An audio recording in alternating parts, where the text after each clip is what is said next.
chase. An unpredictable storm. Go boys, chase time, baby. Where calculated risk serves two masters, fortune and failure. Fickle fate can temper a champion. The reigning champion having trouble here. And turn a dance with disaster into second best. It reminds everyone the chase is a riddle. And Tony Stewart's out of fuel. Just ran out.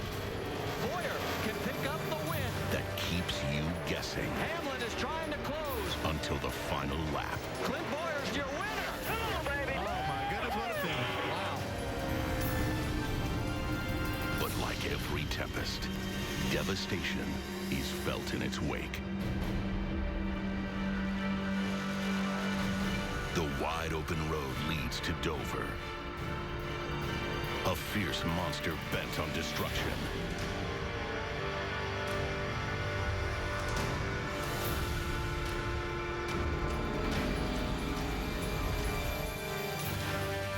Where victory rivals defeat on a knife's edge.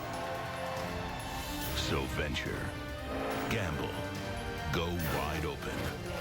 Because the only way to slay this beast is to run it down.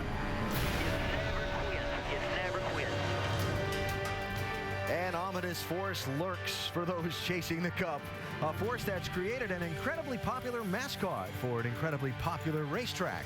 When fans come to Dover, they stop for a picture at the statue, then come inside to see what the Monster Mile is going to dish out to the 43 drivers in today's race. For those chasing the championship and for any of the drivers getting ready to go, this will be a long, hard day, knowing that trouble's easy to find on this very fast track. As we get started with NASCAR Countdown, we look back to last Sunday. When we left you from New Hampshire, Clint Boyer was celebrating in Victory Lane at the New Hampshire Motor Speedway after leading almost two-thirds of the race.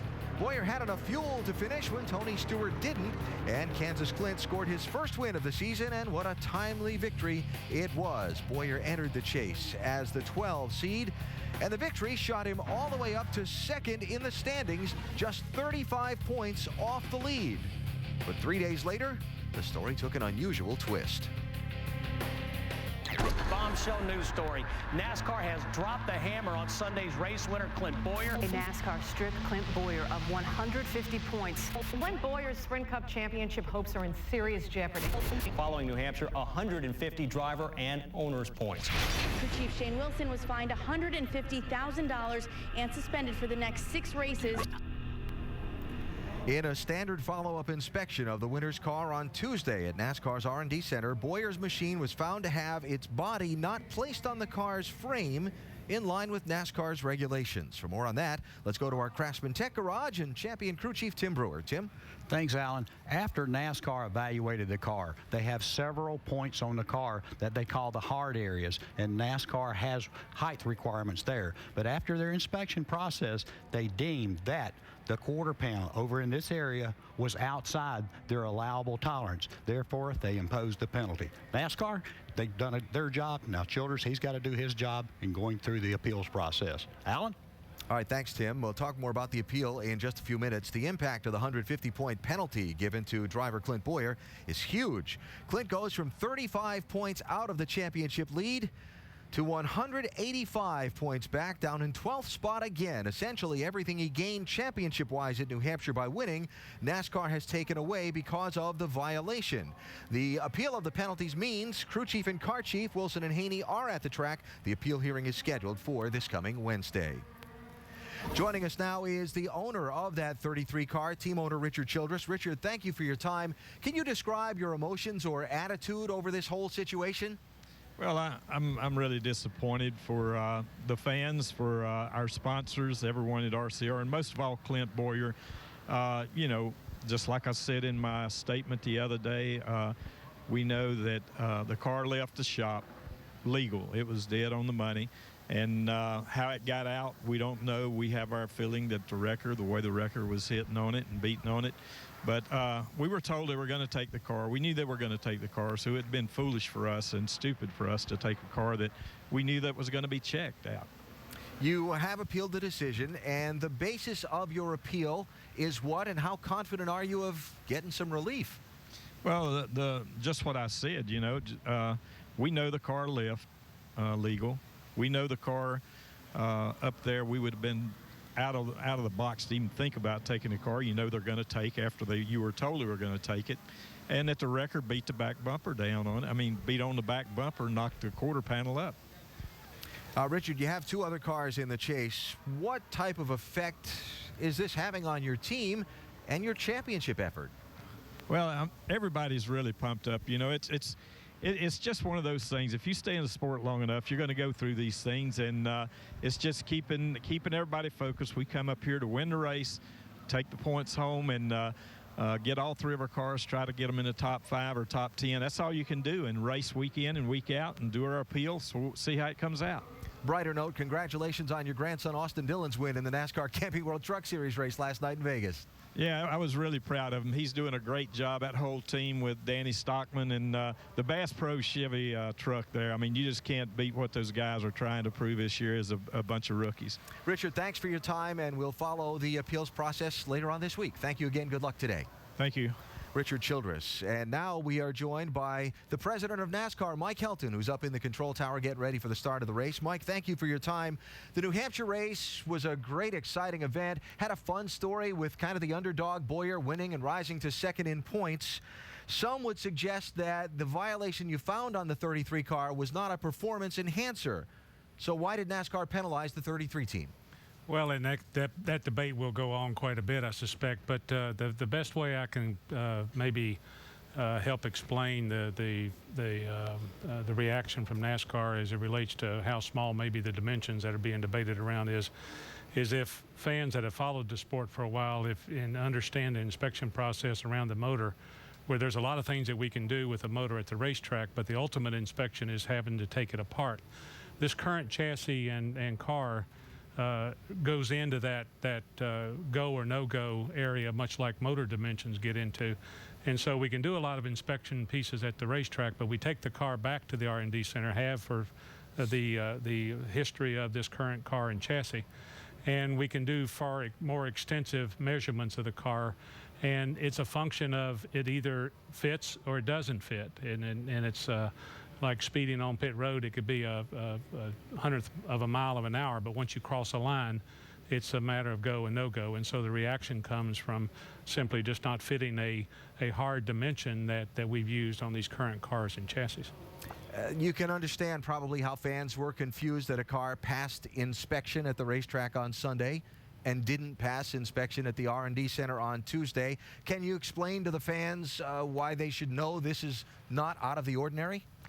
Well, at the racetrack, again, I go back to comparing the body and chassis of this car to the motor inspection process that NASCAR's had for some time. There's a lot of things we can do at the racetrack, and there are a lot of things that the inspection process originates at the racetrack when an event is over with. Multiple cars will go through the weights and the height sticks and the different components that we do at the racetrack. But there are a few cars, in the case of New Hampshire, there were 2 cars, the 33 and another car that was randomly picked that goes back for more thorough inspection, particularly as it relates to the motor, which come out and get torn down. And then the car and the measurements at the racetrack are ground to surface type measurements, and where we measure the height of the car as it sits on the ground or the pads that we have at the racetrack. The inspection process when we get the car to the R&D center gets deeper into the measurements as this car is regulated to fit against the chassis. And that takes the moving of parts and pieces of the race car that's not reasonable to do at the racetrack. So there is a difference, and it's more thorough, and it is confusing and can be complicated, and it's a good opportunity to explain it. Unfortunately, under these circumstances, it gets a good deal more attention. Yeah, probably a good deal more attention than you'd prefer. Only the winner's car went through this inspection on Tuesday versus, say, the rest of the top 5. So how do you reassure fans that the car that finishes second and third and so on aren't in this same condition? Well, there's more than just a winner's car that goes through it. We had, I think, 2 cars that went through this process on Tuesday. And the second car, generally, it's either success or by random. So a winner of a race is automatic. But there's also a random process that the garage area understands that they want to be right because they never know if their car is going to be taken by NASCAR back and go through this inspection. And there's a random process that chooses a second car.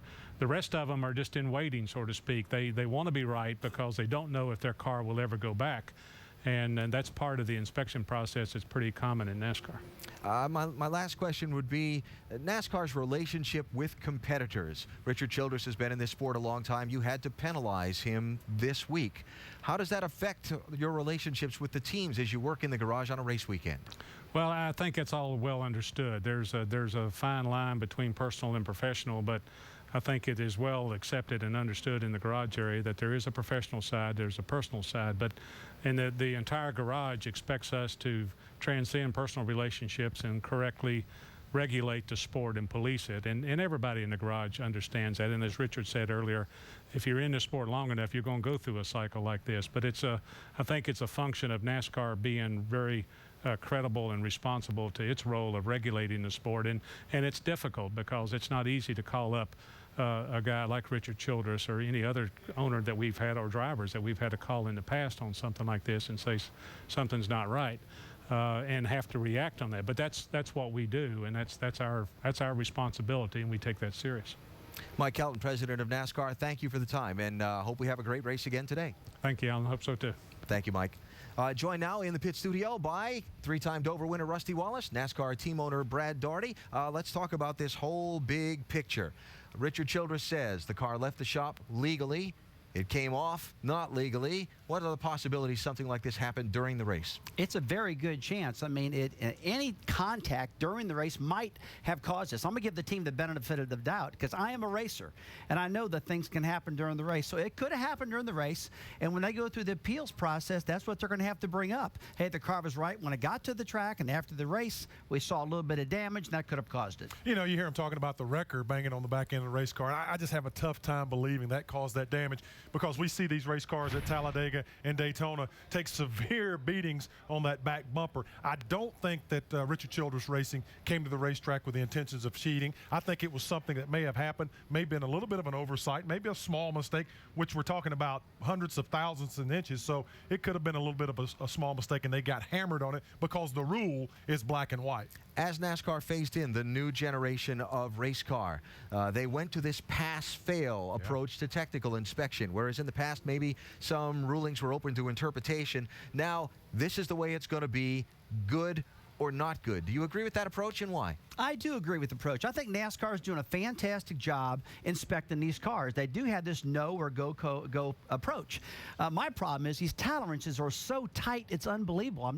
When I was driving, those tolerances weren't that tight, and these guys have really got to fit that box perfect. So any damage can mess this thing up, and that's an ongoing discussion. Well, I think the thing you have to realize is that with these tolerances, they do give a little bit of room, just like on pit road speeding, they give you the 5-mile-an-hour buffer. They give you a little buffer on some of these numbers. As an owner in this sport, I like it because that tells me that my competitors are going to be held to the same standards that I am. And it's all black and white. If I'm over by an incremental amount, I'm going to get hammered. If they're over by an incremental amount, they're going to be hammered. So there's no conspiracy theories. There's no judgments that are beyond that. The garage is rumors anyway, all the time. Yeah. All rumors. So you can get past all that. You know what it is black and white for my race team or Richard Childress' race team. Let's talk about the appeal. There are 38 members of the National Stock Car Commission. Their names are listed in the rule book. They range from former competitors like Buddy Baker and Waddell Wilson to track operators to people with backgrounds in other areas of the sport. 3 will be selected to hear the appeal that'll be held this coming Wednesday. Before you signed on with ESPN, before you bought into a race team, Brad, you were in that pool of people to hear appeals. Yes. What will happen in that room Wednesday? It's just like going to trial. You will, Richard Childress Racing will bring in the crew chief and car chief, and they will sit down and explain to these people on this panel, which is 3 people along with George Silberman, and talk about what happened, why these things happen, and the result of what happened. And they're going to give their side. They're going to talk about the damage and what that damage led to leading up to it, the result. Then when they go out of the room, Director of Competition John Darby will come in. He will sit down. He will talk about what happened, what they found, and how they came up with a penalty. You know, what they saw, how it fit the crime. They all go out of the room, and in about 3 hours period of time, there's a judgment levied by that appeals commission. Now, it can be either to withhold the ruling, uphold the ruling, or to add to the ruling. So it can go any number of ways. It's a very fair and just process, though. Knock it down, add to it, or do something different. Yes. You've had a penalty as a team owner in the Nationwide Series overturned in your favor recently. I went to the appeals commission and told them about what happened, walked through the entire process. I actually brought pieces and parts with me. And this is when it was all said and done. They said, Rusty, you're legal. And so I won. That was good. Well, and that's the only way you're really going to, if they're going to have to prove damage in this, I'll practice law without a license, which I usually do. They're going to have to prove damage. If you can prove damage, you have a good chance of winning this. But in the rule book, it is black and white. And on that committee, you judge everything based upon it being black and white. There's no gray area. There's no this. So they're going to have a chance. It's got to be proven damage. And what they're hoping for is a reduction of the rather severe penalties. Yeah. By the way, these penalties in line with penalties imposed on the 83 team. Last time a situation like this happened in October of 2008. 1999 to now, 132 appeals to the National Stock Car Commission, 2/3 of them upheld, 1/3 of them reduced or overturned, and a couple they actually added to the penalties. We'll see how it turns out this Wednesday. So given that he's now back 12th in points, how does Clint Boyer race from here? Let's ask. He's with Dave Burns. Yeah, Clint wins, and then NASCAR calls foul, and then you don't qualify so well on Friday, and then your teammate stands up for the company's honor. Where's your head at going into 400 miles today? It's been a wild week. The BB&C Chevrolet was fast. We were, second, third, or fourth, somewhere along in there. Friday's practice before qualifying, and just tightened up too much. Kevin went out and got real loose. We tightened up. It was way too tight to run our laps. So we're going to start in the back, but our car was very fast, second and happy hour. I think we can drive up through them. It's a fun racetrack. A lot of rubber down on the racetrack. It's going to be a big part of it today. Sun actually just crept out for a second, so that bouncing in and out of the clouds is going to, play a role on today. But just trying to get all this stuff behind us. It's very unfortunate, what happened this week. Obviously, we're appealing it. We've got our opinion on a lot of things, and hopefully, if we get a fair appeal, I think we can, at least put some things down that it raises suspicion. And we're talking about 60 thousandths of an inch. You're not talking about a huge margin of error there. And the one thing that Denny Hamlin said that actually made sense was he talked about in Atlanta his car getting pushed around the track and it knocked the whole deck lid off of it. I said, Denny, it didn't knock my whole deck lid off, it just knocked it off just a little bit. Is that possible? That's my only question. Clint, do you have to win the appeal to win the chase? You have to win the chase, you do, but there's three of us to win the chase. It's important to bring that championship back to RCR, something that hasn't been done since Dale Earnhardt, and this is our best opportunity, and we got to work as a group to make sure that happens. All right, thank you. Get focused. Good luck today. David, thank you. Clint Boyer getting ready to go from 24th position on the grid. Now, Clint mentioned Denny Hamlin. Hamlin's press room comments over this whole tech inspection affair led to a boiling of tempers on and off the track on Saturday. We'll pick up that story and much more when NASCAR Countdown continues from the Monster Mile.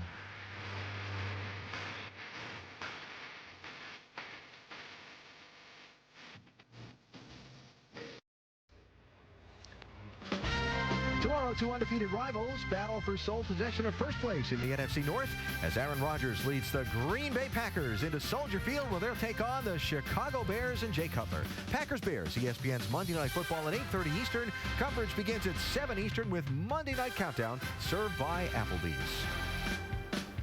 Qualifying was held here in Dover on Friday afternoon. It was Jimmy Johnson, the four-time champ, looking to bounce back after a tough New Hampshire race, who blasted around this track to claim the Coors Light Pole Award, his third pole position at Dover. More on Jimmy shortly.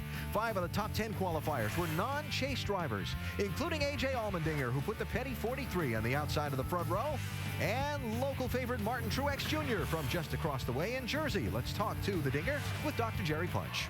Thank you very much, Alan. And with your front row start today, AJ, how confident are you that your first Sprint Cup win could come here today at Dover? Man, it'd be awesome to get the insignia Best Buy Ford in victory lane. It's a long race, and I feel like at Rich Petty Motorsports, we're just getting better as a team. We're building better race cars every weekend, running better, qualifying better. So I'd love to get the thing in victory lane, but we just need to have a nice solid day again, run inside the top 10. If we got a chance at the end to go win it, why not? Hey, good luck to you. Thank you. Alvin, a win by the 43 would conjure up some special memories here, given the fact that Richard Petty won here 7 times. That would be a lot of fun, Doc. Thank you so much. One other story from Friday's qualifying to tidy up. Mark Martin set the 3rd fastest time, but his car ran afoul of tech inspection rules after his run. The gas pressure in a shock was higher than specs allow. Martin's time was disallowed. Instead of starting up front, he'll start way in the back in 42nd spot. The 12 in the chase have won most of the races this year, right? Give me a non-chaser that could take home the trophy today. I got a good one. Jamie McMurray. I mean, this guy's qualified 7th today. Pretty good choice. That's a good one. All right. Tell you what, he's good at this particular racetrack. And last weekend, he finished 3rd in New Hampshire. He's got a little momentum on his side right now, but I've watched him a lot right here at Dover. He's really good here, Brad. Yeah, he really is, and he's been a good one all year to pick. But the guy I'm going with is the Rocket Man, Ryan Newman. I tell you, Ryan's got 4 poles, 3 wins here. And you guys ready for this? Uh-oh. 6 years ago today, Ryan Newman, the Rocket, won this race. Watch out for the Rocket. So you're trying to tell me that he's due, right? He is due, baby. Brad cracked open the stat books again. Well, let me give you this one. I like the All sound 6 effects. previous Dover Chase races have been won by a chaser. We'll see if Ryan or Jamie can overturn that trend here at the Monster Mile today. Why are your stats always so much deeper than ours? That's not Homework, good for those baby, two. just homework. Up next, Kevin Harvick, a man with many sides, from happy and fun-loving to sometimes in your face or on your bumper, as the case may be. That story when the countdown continues from Delaware. Feel free. In the garage, everyone's known it for months. It's not 2 weeks old. This is something that's been going on for months.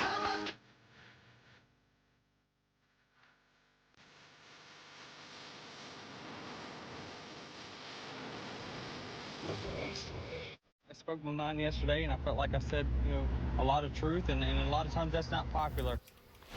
Well, Denny Hamlin's comments in the press room Friday certainly fired up Kevin Harvick. When practice began here Saturday, Harvick in the yellow car followed Hamlin out onto the track and bumped him and rubbed him and bumped him some more. Loving on him.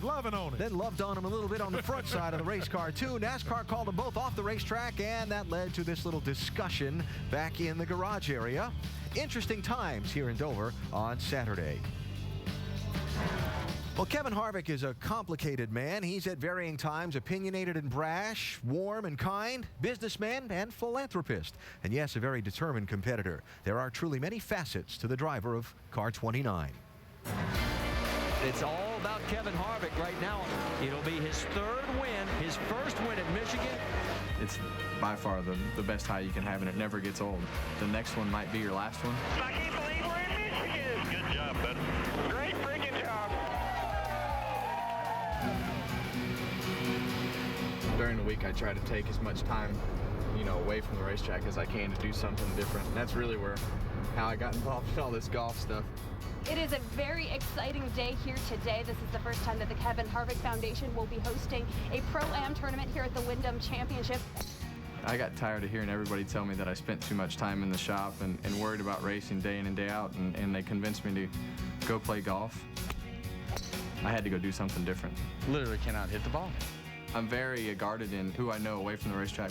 When we can do normal things with people who aren't involved in our sport that are part of really where we live in our community is something that I enjoy, and I don't have to put up walls or have to really think about what I say. I can just be a normal person. I just want to thank everybody for supporting us. I know this is a great event for the community, and we really appreciate everybody coming out. Just make sure you stand behind me when I tee off, please. We're going to RCR today to announce the Budweiser sponsorship, so we're excited. The great part about most of our sponsors is they like who we are, so I don't really have to do a whole lot different other than put on some nicer clothes and just kind of be myself. They said, Delana wants a horse. I said, who's going to take care of it? I said, it'll get taken care of for about a month, and then it'll be, did you feed the horse? No, I forgot. I'd like to welcome Budweiser to the RCR family. A toast to a brand new relationship, everyone. To have Budweiser on our cars says a lot about the job that everybody's done at RCR, and I think it's a good match as far as personalities, and I don't mind having a few Budweisers either. I'm pretty aggressive in my approach as to what I expect and what I want, how I want things, how I want them to look, and how I expect them to perform. How we doing? Just painting parts today. Hoods, deck lids. We keep it lighthearted, but they know that it's serious most of the time. We race to win. We don't race for money. I make my money on the cup side. As long as we're breaking even, it's all about helping fulfill our position in the sport. I haven't thought about racing all week. I mean, I think about it, but not constantly day in and day out. So when you get to the racetrack, you're ready to go, you're excited. Time to actually go to work. We're going to make a little air pressure adjustment. Just changed so dramatically. I don't know if it's in the tires or if it's air pressure or cycles. I don't know. They have to thing I've ever seen in there. I'm confused also. They changed everything, but I really think we made some pretty big strides. These are the weekends that'll win you the championships, when you show up to the racetrack and you can't figure it out and you pull something off in the race. So this is good practice for us. I think at the racetrack I'm pretty serious, and some people will categorize me as a jerk just for the fact that when I go to the racetrack, I'm there to do my job. That's what I get paid to do, and I'm just an intense person. I like to win. I like to be competitive. Guys, let's be solid in the pit. It's all about track position. Been great the last few weeks. It has not been the kind of night that Kevin has been accustomed to. Harvick running one lap down right now in 14th. Got to figure out what the with tire pressure. There's no way we're going to be able to win this championship if we don't get forward. We'll put the air back and the wedge in it. I get pissed fast, so when things aren't going well, I want to know why. I get back to the piece. I know you're having a horrible time there, but your lap times ain't that bad once you get up in there. I know it's frustrating as hell. We won't make any mistakes. If we had a bad day, the pissed version of Kevin is going to be sitting on the airplane when you get on there, and it's going to be very quiet. The rule is by halfway home, you got to be over it. By the time you get off the plane, it's got to be on the next week. Kevin Harvick introducing himself to the fans here at the Monster Mile today. Between his driving for Richard Childress and the Nationwide and Truck Series teams he owns and sometimes drives for, Kevin Harvick has been a very busy man on the track this year, and a very successful one with numerous trips to the winner's circle in 2010. So let's talk about the many facets of Kevin Harvick. Let's start with what you saw between he and Denny Hamlin here on Saturday. When you see something like that, what do you think? Well, I mean, he's standing up for his team. This guy's a winner. He's been leading the championship all year long. Their car's been inspected numerous times, and Denny Hamlin basically called him a cheater. And Kevin Harvick's not going to take it. He got mad, Brad, and he went out there and beat on his bumper and said, hey, dude, I'm not going to put up with this mess. I'm not a cheater. Yeah, so I kind of like it. I like it a lot, matter of fact. Let's talk about the fired-up Kevin Harvick we saw in the piece there.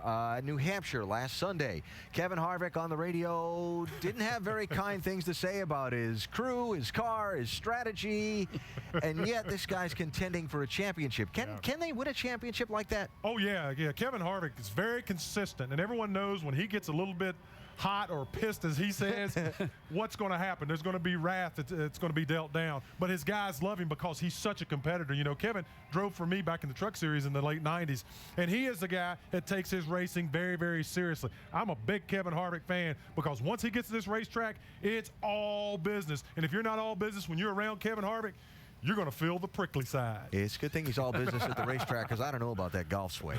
Coming on. By the way, Kevin Harvick starting 33rd today. Another one of those show up in the top 5 at the end of the race days for Kevin. We'll have to see how the day plays out. 350 start, too, for him today. In the there you NASCAR go. You've been in this record books again. There you go. Coming up next, 3 drivers who had tough beginnings to their championship chases at New Hampshire. Smoke, the Champ, and Rowdy, all with great records here at Dover. Coming up next on Countdown. New Hampshire Motor Speedway here in Loudon, New Hampshire, on an absolutely gorgeous day to kick off the chase.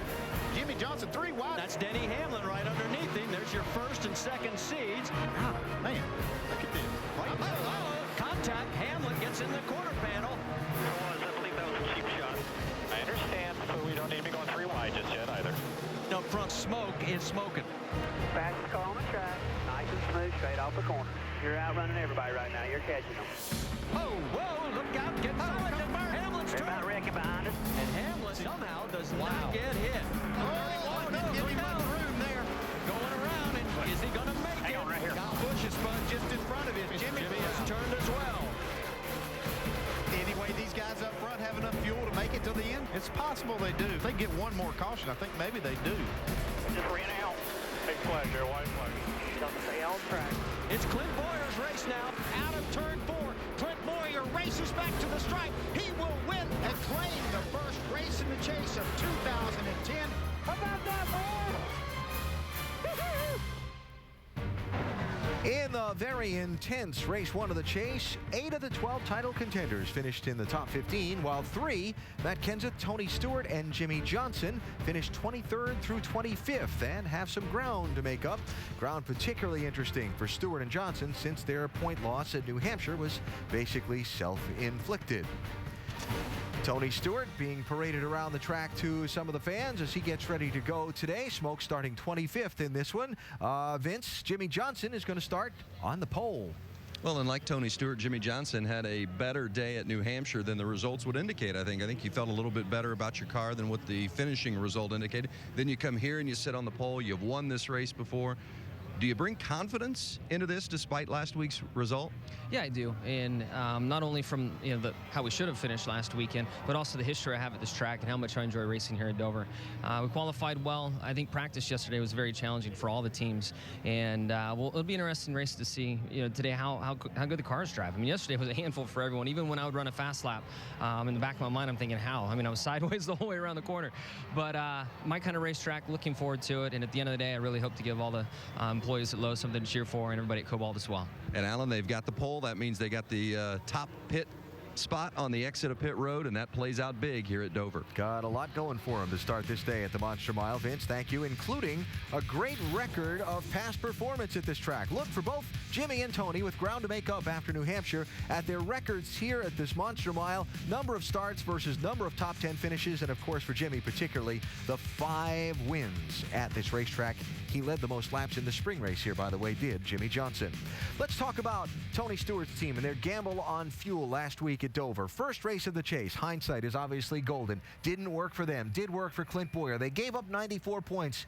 You like the gamble in the first race of the championship? I do like the gamble. I mean, we sit here right in the pit studio figuring fuel mileage, and we figured that basically everybody could make it. And they did make it, except for him. And he ran on the white flag lap. Now, looking back at it, Tony told everybody, said, man, if I knew I was that close, I could have done something about it. I might have pedaled that car a little bit, saved a little more fuel, and made it and still won this race. I think everybody really was in disbelief what happened. I mean, I know Tony didn't expect that. You like the go for it attitude, though. Go for it. Stand on the gas, man. Let it happen. Let's go. Heck yeah. There you go. Jimmy Johnson. We don't see many mistakes from this team, especially in the chase. They made one at New Hampshire last Sunday.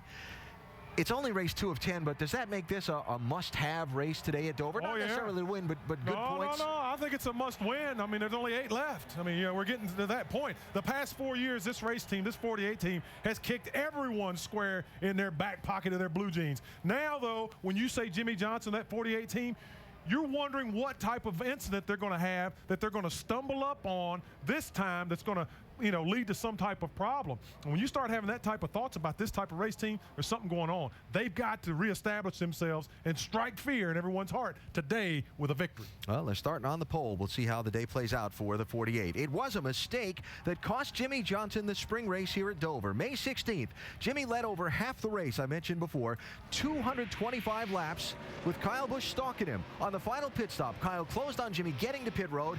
Kyle's crew, Kyle Busch that is, got the job done quicker. Jimmy saw that, maybe pushed the envelope a little bit, and got busted for speeding on pit road. The drive-through penalty dropped Johnson to 16th at the finish, while Kyle Busch won the race and goes for a Monster Mile season sweep today, Dave. And after that win this spring, and then yesterday a record-setting day in the Nationwide Series, Kyle, can you get a fall win in Sprint Cup when it can mean the most to you right here? I'd certainly like to think so. We have a pretty good interstate batteries Camry. I'm looking forward to it today. And Dave and myself, I feel like we did a good job yesterday at dissecting a lot of what we were doing in practice and trying to figure out what we should look for in today's race. And the overcast skies throw us a little bit for a loop, but we kind of expected it, so we knew it was coming. But overall, you know, I'm pretty excited about today, hoping that I can follow up what I did in 2007 and run a strong race, be there at the end and challenging for the win, and you know, hopefully being able to grab another one here and sweep Dover. Kyle Busch starts 11th today, Alan. Thank you, David. Speaking of 11, when we come back, the story of the championship leader who drives car 11, who's not looking forward to this race very much. That when the countdown continues from Dover, a city with a huge military presence.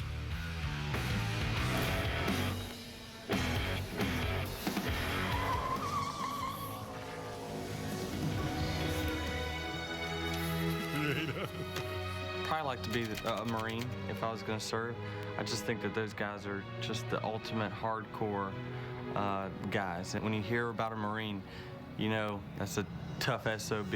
I would be torn. I had a grandfather in the Navy and a grandfather in the Army, but I've always had something for the water, so I'd probably head towards the Navy. The Army, no doubt, because the Army's strong. I would try to be a Navy SEAL. Those guys are cool, like sneaking in and out and getting the bad guys and being tough and mean. Yeah, that's me. I'd be Special Forces in the National Guard. That's what I'd want to be, because I've trained with those guys, and it's awesome. I think if I was in the military, I'd want to serve in the Air Force. I just like going fast, like speed.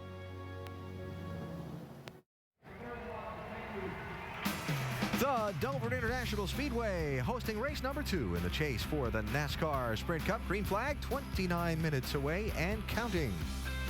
One driver looking to just get this over with is current championship leader Denny Hamlin. This particular event has caused Hamlin so much heartache, you might think he's a little superstitious about it. The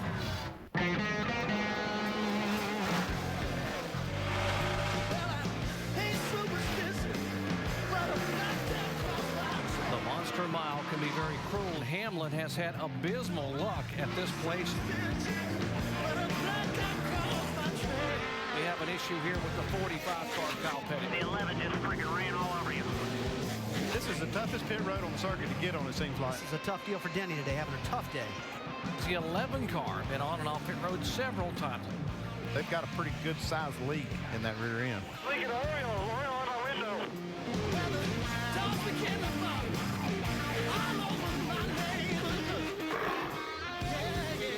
11 is off the pace here. They're going to replace both axles, the gear, and the drive shaft. And another chaser has had trouble here at Dover. He's off the lead lap, struggling, but they have struggled with that car today. Man, I cannot believe this. Denny Hamlin going down another lap. Still not going to be good for his championship drive.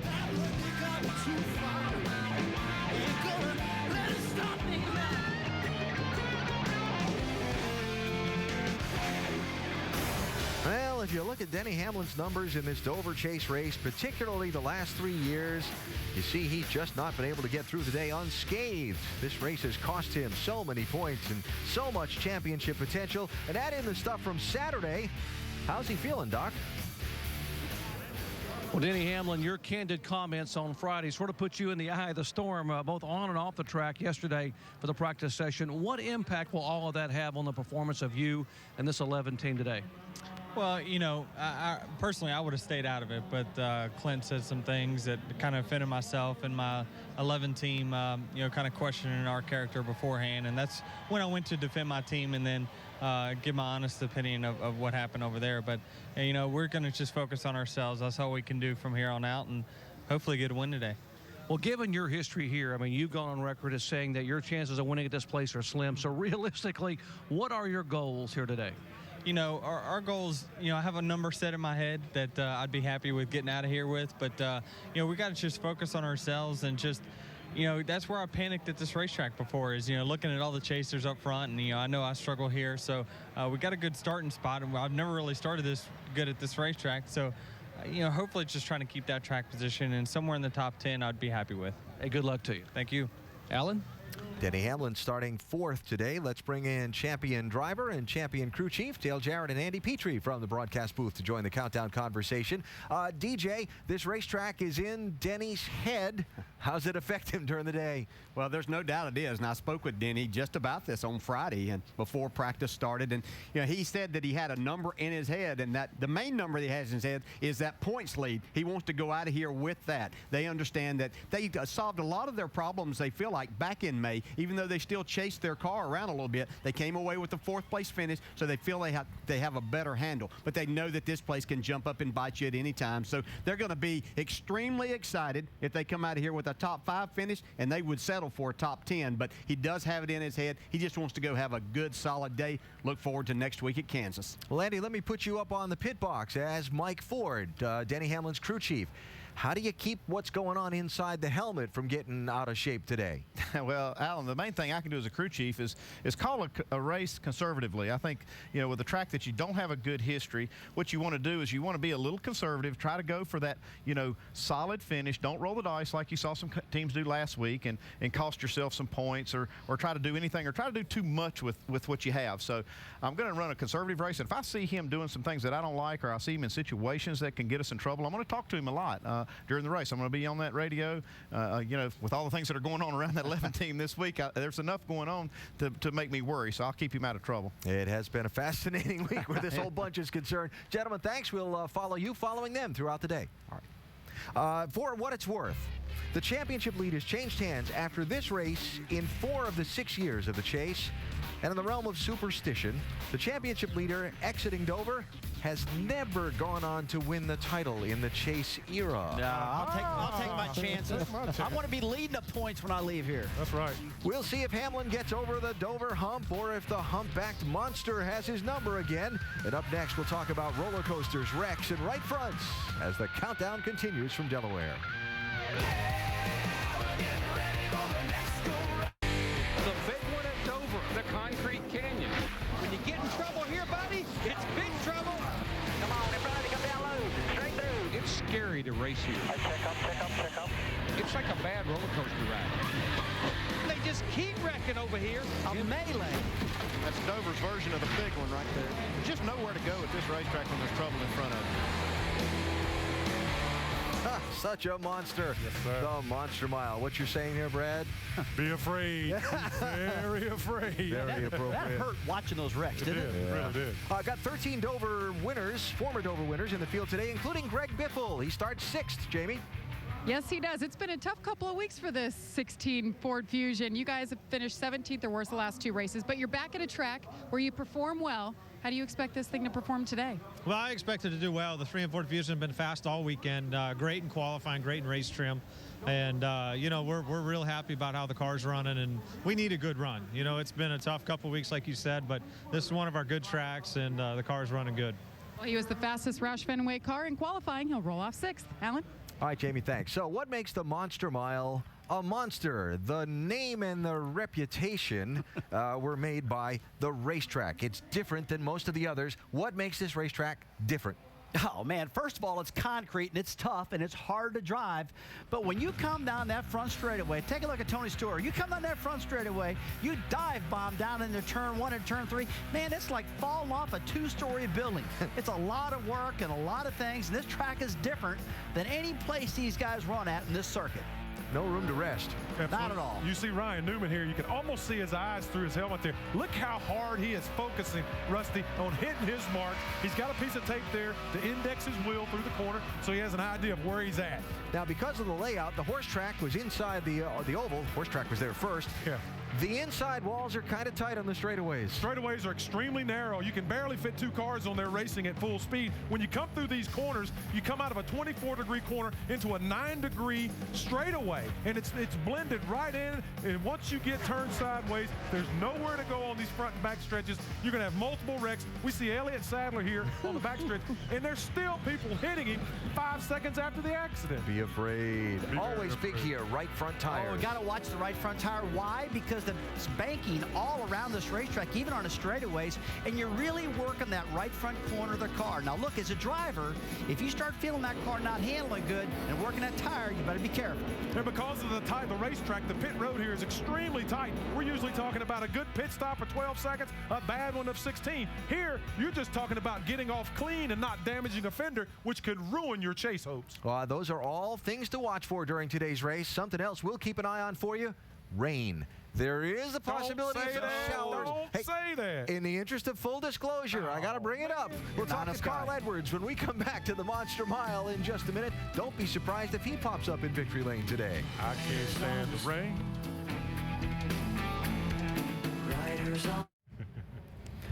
As we get ready to go at Dover, a reminder that at the top of the hour, our race coverage will move from ESPN2, where you are now, over to ESPN. We'll give you some warnings so you can move with us. Carl Edwards is looking to move quickly today from his place on the grid, which is in 10th, up to the front and maybe to victory lane, Vince.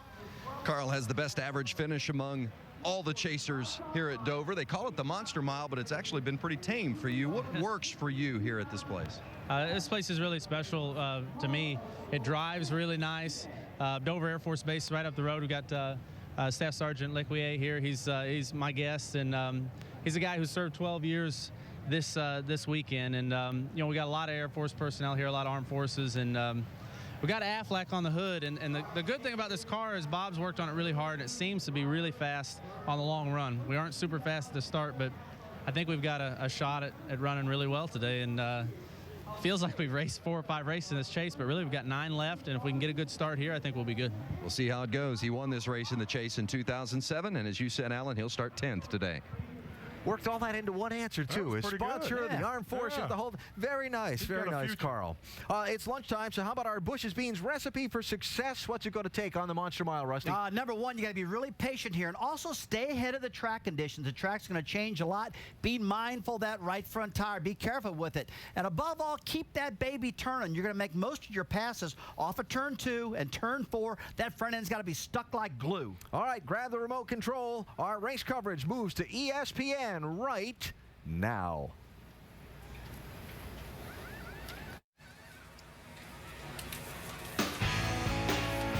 After a stellar start to the championship chase, it's on to one of the sport's toughest tracks today for round 2.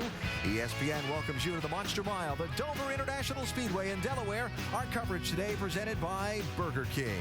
This racetrack's nickname isn't just a fancy marketing slogan. The Monster is this mile of high-bank concrete that'll punish car and driver every lap all day long, and with so much at stake, it'll be interesting to see how it plays out. Let's go trackside for the opening ceremony. Presenting our colors today, the Military District of Washington Armed Forces Color Guard. Would you please rise for our invocation? Being presented today by Reverend Dan Schaefer, pastor of the Calvary Assembly of God in Hightstown, New Jersey. Shall we pray? Almighty God, we pause at this moment to thank you for this great country, the United States of America. We thank you for our military that are here today. We thank you for our first responders. We thank you for Dover International Speedway and all of our racers and fans. So we ask you now, as we always do, for a great race, for a safe race. We pray in Christ's name. Amen. Shalom. And remain standing for our anthem today, being presented by Gold Southern Pop artists from Island Def Jam Recordings, with currently 2 top 20 pop and dance hits with her songs Wanted in Blue Jeans, Miss Jessie James. Oh, say, can you see by the dawn's early light what so proudly we hailed at the twilight's last gleaming, whose broad stripes and bright stars through the perilous fight, oh, the ramparts we watched were so gallantly streaming, and the rockets recognize the bombs bursting in air, and proof through the night that our flag was still there. Oh, say does that star-spangled banner yet wave? Oh, the land of the free and the home of the brave.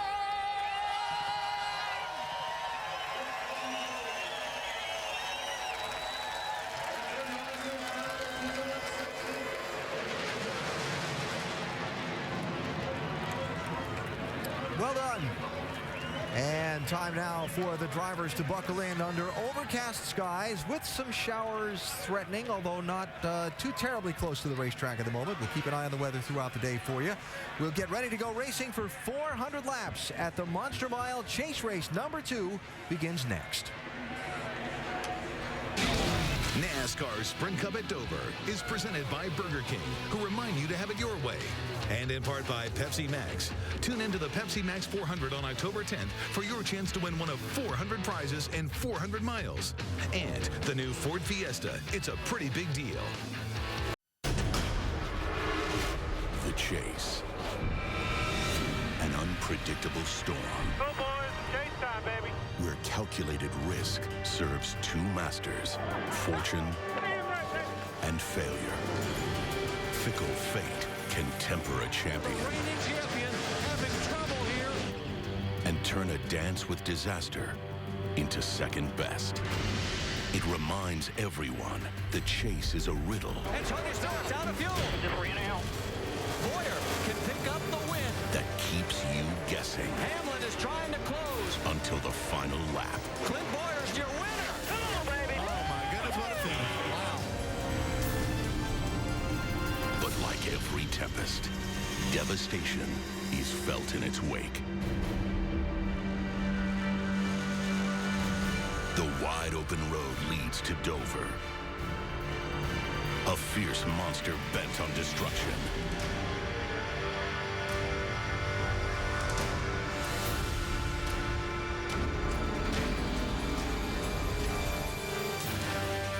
Where victory rivals defeat on a knife's edge. So venture, gamble, go wide open. Because the only way to slay this beast is to run it down. The Monster Mile, ominous and foreboding as we get set to begin the second race in the chase for the NASCAR Sprint Cup. It's a track that's put a twist in the championship every year since the chase format began. It's also a track that's put a twist in some fenders and bumpers many, many times over 400 miles. From the pit studio, Alan Bestwick with Rusty Wallace and Brad Doherty. Some storylines to begin the day. Clint Boyer trying to overcome the NASCAR penalty imposed on him after his car failed inspection after his win in New Hampshire. Boyer trying to make up a points deficit in anticipation of an appeal later on this coming week. Yeah, Denny Hamlin. You got to take a look at Denny Hamlin, too. This guy's qualified fourth, but he's not too good here. He's real concerned about it. He needs to get out of here with a good finish. Another guy I'm concerned with is Kevin Harvick. He's starting 33rd today. He keeps putting himself back in these qualifying runs and having to work his way through the field throughout the day. Could be a concern. Yeah, and Tony Stewart, what about this? He led last week's race, run out of gas in a white flag lap, but he's 25th here in qualifying. He needs a good comeback. Jimmy Johnson's the other guy. Superman's cape's been snagged. He needs to show up today, answer these people with a win. Could be a good day for Jimmy Johnson. We will see how this 400 miles plays into the chase for the 2010 Cup and see which of the 43 drivers takes home the trophy after a gritty and grinding race. Let's get it started. And here to give today's commands, Senior Vice President of AAA Mid-Atlantic, Mr. Mark Dickinson. Gentlemen, start your engines!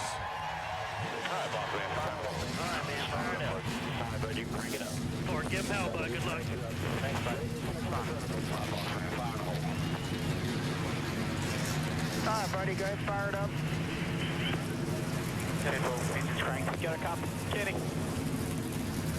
And while the cars warm up briefly on pit road, we look at the race within the race. The 12 drivers chasing the championship entering round 2 at Dover. Denny Hamlin, the point leader, but this is a race he's dreading.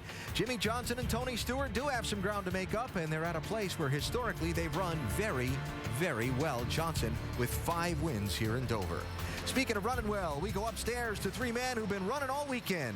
Between the broadcast booth and the casino across the way, Marty Reed with former Dover winning driver and crew chiefs, Dale Jarrett and Andy Petrie. Gentlemen. I'm not going to tell you who's running on empty as far as that last part's concerned. We're going to revisit Denny Hamlin, Alan, because this is a guy that doesn't run well, as you guys pointed out. But based on what happened yesterday in practice with Kevin Harvick and what you heard yesterday, what's the Las Vegas odds over and under that this guy even finishes this race? Well, I think chances are really 50-50 from what I'm hearing.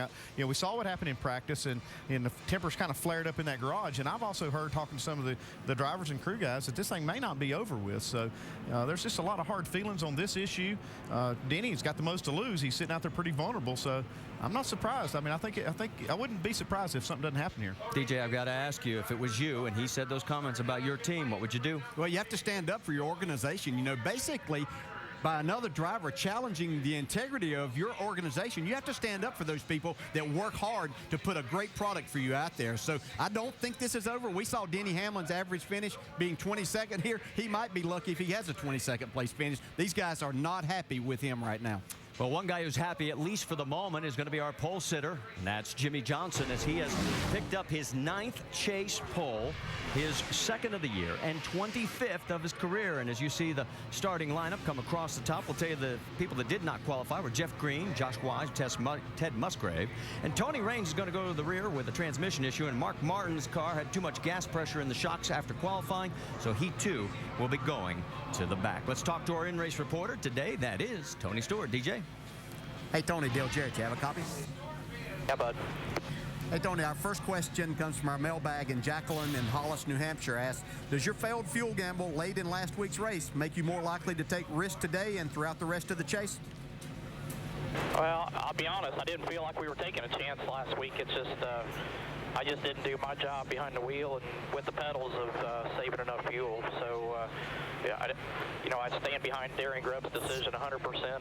Just wish I'd have done a better job, but I don't think we'll approach the next 9 races any different. I mean, if we get any further back, obviously we have nothing to lose. So, we got to play it one race at a time, and we'll see how the race unfolds today. Hey, Tony, as I look at this racetrack and see how rubbered up the corners are, a lot of rubber down, really black, has that changed your approach to this racetrack, the way you have to go about it as a driver? Not really. It's, when you and I ran together here, it used to take, half the race before it would really get rubbered in, and it used to make it really hard to figure out where your balance needed to be. But, Goodyear's done a really good job of finding some things to get some of these tracks to rubber in quicker. And the good thing is at the beginning of this race, it's always really dirty and takes a while for it to get cleaned off and get grippy, but having that rubber down will actually help that process and make it quicker. All right, Smoke, thanks for talking with us. We'll check back with you later on. Now, and he's going to talk to your crew chief, Darian Grubb. How about thanks? Hey, Darian Grubb, Andy Petrie, you have a copy? I got you, Andy. Hey, Darian, watched Happy Hour yesterday. Looked like you had a pretty good car. Did you find the setup that you were looking for in practice? I think we had a top 10 car yesterday, but we were able to go back, take some of our teammates' feedback with Ryan Newman in the 39 car, work on a few things, put it through our computer simulation last night. Really looking forward to getting out there on the racetrack today. A lot of the stuff looked really good for the changes we made. We'll work our way to the front with some pitted strategy and fast race car on the racetrack and let Tony do his job. We got a little extra incentive today with the Office Depot small business promotion. We got professional cleaning services at Greer, South Carolina out here that's got a chance to win $1 billion tonight, so we're going to be pulling for it. All right, dude. Looks like Tony trained you pretty good. Hey, good luck today. Thanks for talking to us. Bye, guys. Have a good day. Well, based on last week, you might want to throw out all those computer simulations because anything could and probably will happen, and we'll find out as we go green next.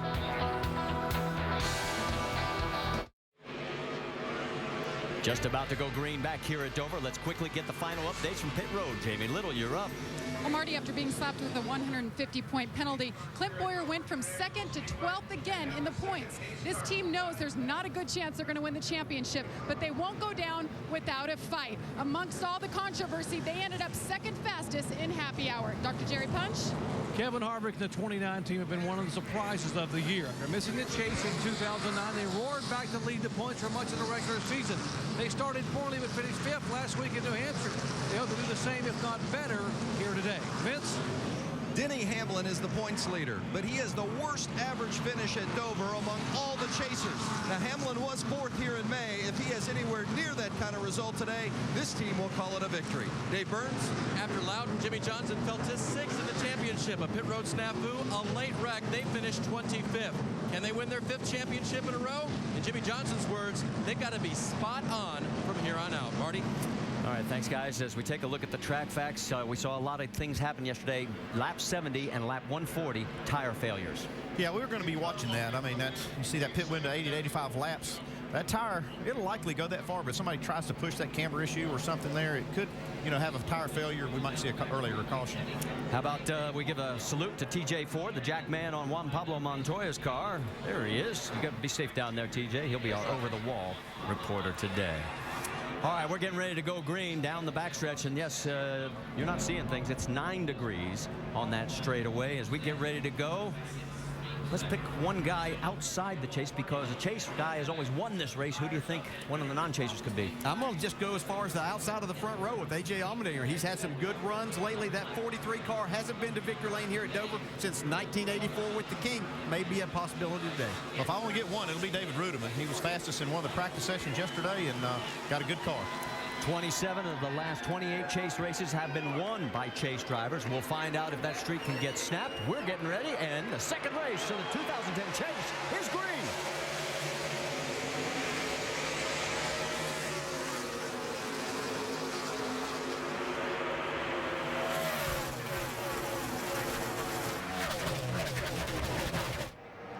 Jimmy Johnson takes the early lead down into 3, followed by Almondinger, then Martin Truex Jr. For a moment, they were 3 wide, about 12, 13 cars back. In that mix was Jeff Gordon. There's Greg Biffle, who's really high on his hopes for today. He's got Jamie McMurray underneath him. You're on board with Kurt Busch. Started this race just a little tamer than last week. It was kind of chaos when that race started at New Hampshire, but you can't really have that kind of contact on this track. Yeah, going, the speeds are much too high here to get yourself in that type of situation. These guys know this is a long 400 laps here today. Jeff Gordon trying to get underneath the 83 of Reed Sorensen. Looks like he's going to be able to do it. Can he clear him coming out of the corner? Well, this is an opportunity Jeff Gordon would like to really take advantage of here today. A great racetrack for him. He needs to go to victory lane. I think you got it right. I think he needs a top 3 finish today to be a contender in this championship. Move Gordon up to the 13th position. David Ruderman, who had a good car in practice, now going underneath the 83. And right behind him, here comes Matt Kenseth. And you were pretty high on Kenseth after watching him yesterday. Kenseth looked good in practice also. This is a racetrack where he ran his first Cup start a number of years ago, but he's always been very solid here. If anybody else needs a good finish, they certainly do to try to climb back in this. Casey Kane, Joey Logano also in that mix. And a little bit further back there, you see Clint Boyer, as Boyer has now moved up to the 19th position. He's picked up 5 spots already. He had a fast car in practice before qualifying. It just did not get a good run when they did make their qualifying run. And he had a good practice session, happy hour, so he's going to be coming to the front. Back up front it is Jimmy Johnson, A.J. Allmendinger, Martin Truex Jr., and a little bit further back, Juan Pablo Montoya, and Denny Hamlin has dropped to 5th. Yeah, Jimmy Johnson, I said on Friday that these guys kind of have the full court press on. They have to go out here and try to lead as many laps as they can today. They've got to take advantage of getting as many points as possible so they can climb back in the chase. And just to let you know, as you see the cars streak by, one guy you said that also had to move was Tony Stewart. He is still 25th. He has not moved up. On board with Tony, and you see Jeff Burton there right behind him. They are 25th, 26th. Kevin Harvick has gotten up to the 28th position. Yeah, that Jeff Burton, I watched his car yesterday in practice. It looked extremely good. As a matter of fact, I told Andy I thought that's who would win this race today based on what I saw in practice, that final practice yesterday. Tony goes underneath Scott's speed. Here comes Burton following.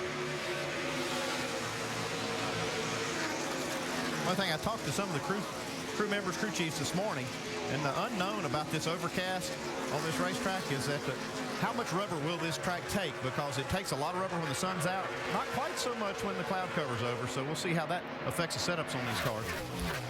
There you see the race leaders as they are on track after 8 laps with Jimmy Johnson ahead here at Dover. Our race presented by Burger King.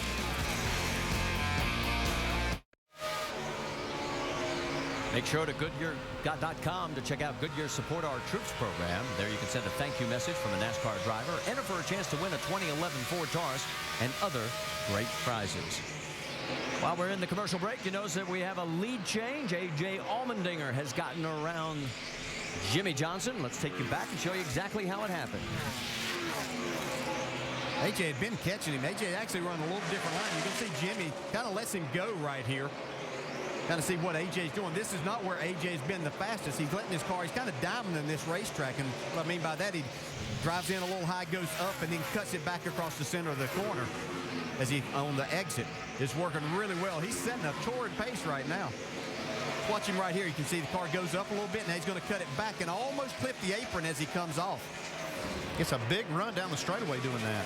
First laps led for Allmendinger here at Dover in his 8th start. He finished 14th back in May. Vince?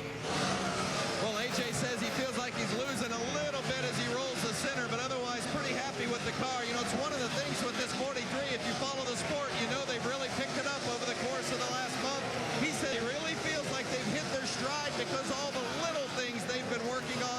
starting to finally make a difference. Dave Burns? And then Jimmy hasn't said anything yet about watching that line to the 43. In fact, he stays low in the groove, as you see right there. But the car just a little bit too loose for him at the start of this run. And as you see the numbers on Jimmy Johnson there, let's check in on the 5 car of Mark Martin. Looked like he was going to have a great starting position. Then they had a mistake in the shock pressure and ended up starting in the back of the field, 42nd. You can see that he cycled up to 31st right now. And 11 spots so far.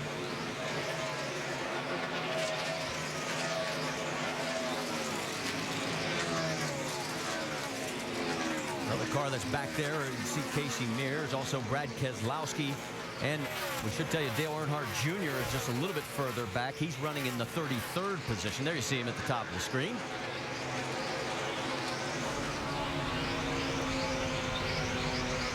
Of course, coming off that great top 5 finish last week. Right now, been struggling most of the weekend here. Let's move a little bit farther forward in the field because Jeff Gordon is closing down on Ryan Newman. This is for 12th on the racetrack, and there he goes. You see, Jeff made that look pretty easy. His car looks to be handling really good. Not giving anything up as far as they get a little bit of time on the tires. Good lap times for him. Jeff has 4 wins, 21 top 10s, and 14 top 5 Dover finishes. And as you said, today he needs a big one. Make a statement going into the remaining races in the chase. David Rudiman right there now trying to put the pressure on the 39 as well. He's going to take the low line. Meanwhile, Mark Martin picks up another spot as he gets around Casey Mears. Move Mark to 29th.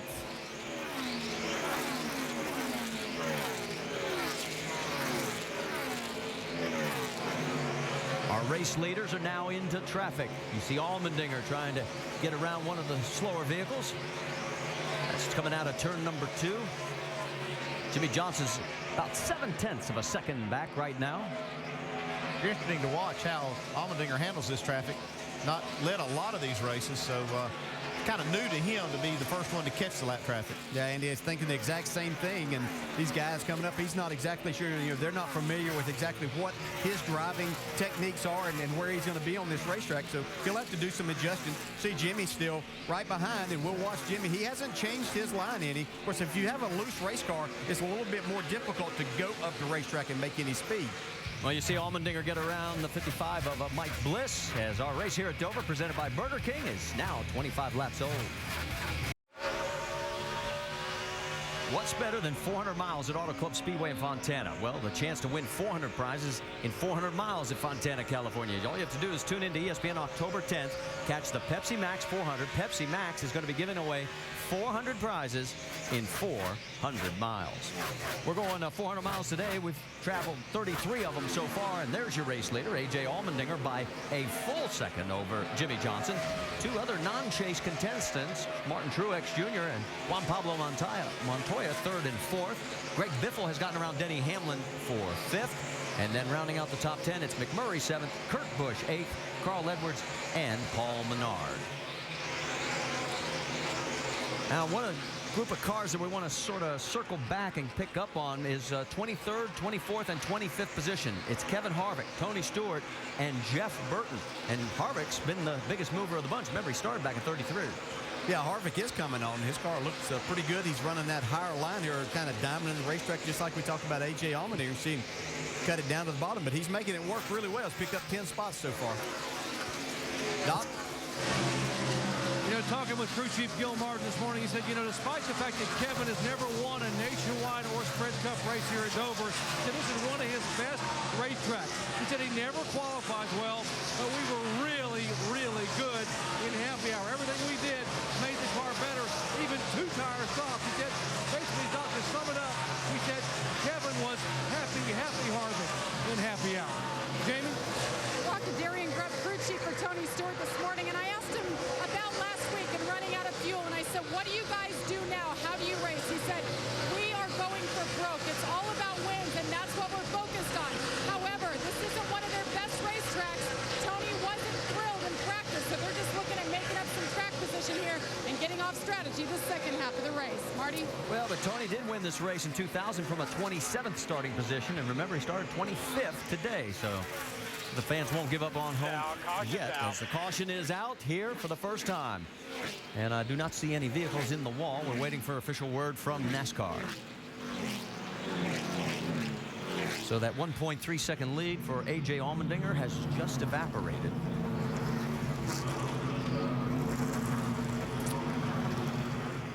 Okay, here's the word that we have gotten from NASCAR. The cover on one of the caution lights has come loose on the backstretch, and they want to get that attended to before it falls onto the track. Yeah, we've seen that happen. I think it was California Speedway. We saw one of those things fall down. Lucky it didn't hit a race car, but it can be extremely dangerous, so they need to take care of that. Pits are closed. That's what that flag signifies. Biggest mover so far, Mark Martin today. He has picked up 14 spots up to the 28th position.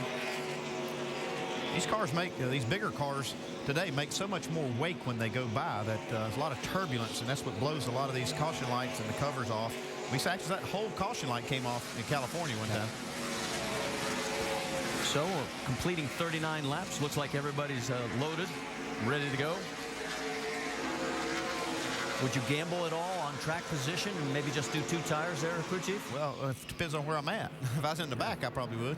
If I'm A.J. Allmendinger, I'm going to get 4 tires right here, reset, and go again. Yeah, I don't think this had never been a place that 2 tires worked all that well, especially after you've got about almost 40 laps on the tires here, which is about half of a fuel run. There is the crew right there going up to check on that light that we were talking about and the cover that they are worried about coming loose. So while all that's going on, pit road has opened up. A.J. Allmendinger does lead the pack on down, and we get ready and send it down to Dr. Jerry Punch. Thanks, Marty. Martin Truex says the car is snappy, loose in the corner. He can't roll the center of the corner. It's very, very loose. They're going to go down, air pressure, down around on the track bar. Actually, to add air pressure in the rear, down around on the track bar to fix it. Vince. The 42 of 1 Pablo Montoya, top of the screen, says it's a little tight. He's got a vibration in the right front also. That's making a 4-tire change with an air pressure adjustment. The 43 of A.J. Allmendinger, your leader, pretty good on entry, a little loose off. Just 4 tires, no changes. Dave? Second place, Jimmy Johnson. His car went to the tight side. They made a track bar adjustment. They had some trouble, I believe, on the left side, and he's going to lose a bunch of spots. He certainly is, Dave. As you see the Longhorn Steakhouse race off pit road. Greg Biffle, the big winner, +2. Johnson, the loser, at -3. But A.J. Allmendinger's crew has done the job again, and for the second week in a row, he is up front and having a great day. Tony Stewart took 2 tires, had the best time. Look at Jimmy Johnson. Yeah, Jimmy Johnson's 15.3-second stop. You can see how much off that is of those top cars that hit pit road that time. 3 waiver rounds. Nemechek, Bliss, McDowell, the 34 of Travis Kvapil gets the lucky dog. Restart, A.J. Allmendinger. He's taking the low line right alongside Truex, Biffle, Montoya, and Johnson. Here we go.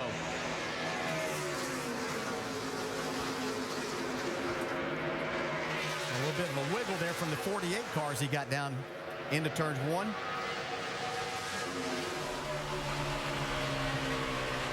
On board with Kurt Busch. That's Denny Hamlin on the high side. So far, Hamlin's having the kind of race he's been dreaming about. Yeah, he's been able to get himself kind of in a comfort zone there on both of the starts here. See Martin Truex really wanting this lead from A.J. Allmendinger. Putting the pressure on, they head down towards 3. Just about a car length separates first and second. Here comes Kurt Busch on the inside of the 48. Jimmy tries to slam the door and does. A little further back, Joey Logano gets around Tony Stewart. Maybe the 2 tires might not be working. Yeah, we'll have to see that because all of these other guys have 4, and I think Tony's in a big trouble right there.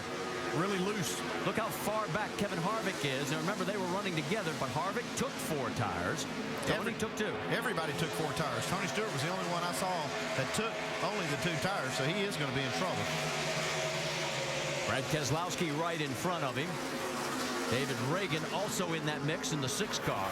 Jeff Burton just ahead of them.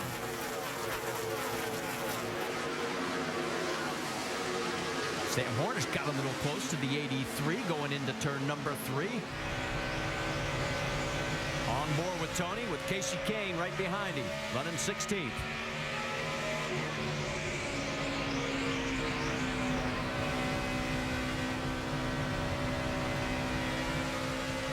I think those guys had to think that some others would have to be getting 2 tires, and they might get a little buffer from all of those other cars that might have got 4 in behind them. But so far, it's not working out. But Tony's doing a pretty decent job with it now that the air pressures have built up a little in those right sides.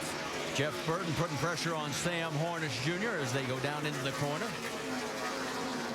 39 gets a little high. Ryan Newman. Burton looks to the inside. Still not enough room. David Ruderman putting the pass on. Here goes Burton as well at the same time. I think maybe Burton might have had to make some changes to that car. Yesterday, when we were talking about they were so good in practice, we had a hot, sunny day, and I think that the overcast conditions, cooler temperatures on this racetrack may have thrown them for a little bit of a curve, but it looks like they made a nice adjustment now. Check in on Kevin Harvick as he's got Reed Sorensen right in front of him. As we've now hit the 50-lap mark here at the AAA 400 at Dover. Tony, or I should say Jimmy Johnson and Kurt Busch still going after each other. That is for 6th. Kurt been up beside Jimmy trying to make a pass on him, but wasn't able to do that. Looks like Jimmy's car's coming around to him now. Oh, pretty close here. Look, watch out. That's a wreck. Watch out. Newman gets into the double O, and Ruderman has heavy damage on the right rear quarter. Second caution of the day is out. And a tough break for Ruderman because he had a good race car going. He was 18th at the time. My rear quarter panel's killed here, Rodney. I think he may go pay Mr. Newman a visit right here.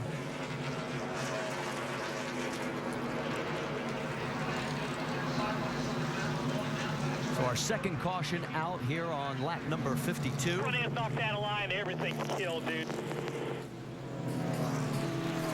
You heard him say everything is killed on the car. Yeah, it's pretty hard lick. Let's go back and take another look, guys. Yeah, it looks like, you know, Newman's pretty free getting in the corner. Not a lot of room between them. But Newman has to make that just that slight correction. Yeah, with the speed you carry off into these corners and the lack of grip that you have from the concrete surface, see right here happen. It's definitely Ryan Newman's fault. Back to the 31. Inside, clear, all clear. Tough break because he's coming off a 7th place run back in New Hampshire. Yeah, and they were really looking forward. Andy had mentioned that they were really fast in practice yesterday. They were looking forward to this race. Just unfortunate to have it taken away right there, but the responsibility of that inside driver is you have to make sure that your car's under control as you go off in the corner. Well, as we get ready to head to a commercial break, we'll tell you that Michael McDowell is off the track. So is J.J. Yeley, Conway, Blaney is officially out, and it looks like Ruderman could be also. Hunt for October continues on ESPN. Good old AL East fight between rivals. David Ortiz and the Boston Red Sox is playing the role of spoiler against Alex Rodriguez and the New York Yankees. Yankees trying to wrap up a 2nd straight division title. Red Sox looking for the series sweep tonight. It's Sunday Night Baseball presented by Taco Bell. Part of Lee Jean's The Hunt for October on ESPN and ESPN3.com at 8 Eastern Time. You say that with a smile? Don't comment. Kevin Harvick, some troubles on pit road a minute ago, Doc. Yeah, and his car is great. His crew may not be. That's Jonathan Billy we're showing you there. He's the rear tire changer. He got tangled up with a fueler on that first stop and fell on his right wrist now and the right thumb here. They're going to put some ice on it. When he fell, the gun came down on top of his wrist. He's able to move the thumb okay. He has a full range of motion. This doesn't have as much strength as he'd like to have. Now, they have a backup, Tim Latica, standing by, but they want Jonathan to get the job done because he is very, very quick on pit road, and they got a shot at maybe winning this thing today. Doc, thanks. A.J. Almondinger out front and kind of enjoying things. If you're wondering, Mike, it's kind of fun leading. We should try this more often. I'm in 100% agreement with you. As we get ready to go back to green flag racing, it is Almondinger leading them down from the inside. Truex, Biffle, Montoya, Hamlin, that's your top 5, and Truex going for the lead. He's going to get it. You have to stay on the right rear corner, but you can see AJ is able to power up coming out of turn 2. Let me update one other thing. Great news for David Ruderman fans. He was able to stay on the lead lap. They pounded out. He's wounded, but he's not done. He's back in the race. Clint Boyer side by side with the 20 car, Logano. The boy got a nice run off of 2, made that thing stick right on the bottom in 3. Had to change 3 lanes down the backstretch to get position, getting into turn 3. That's for 13th. You see Carl Edwards, Paul Menard right in front of him. And Kevin Harvick just a few cars back. You can see Boyer got into the left rear of Logano just a little bit there. Ryan Newman still on that high side. Casey Kane looking to take a look underneath. Then Harvick right behind them.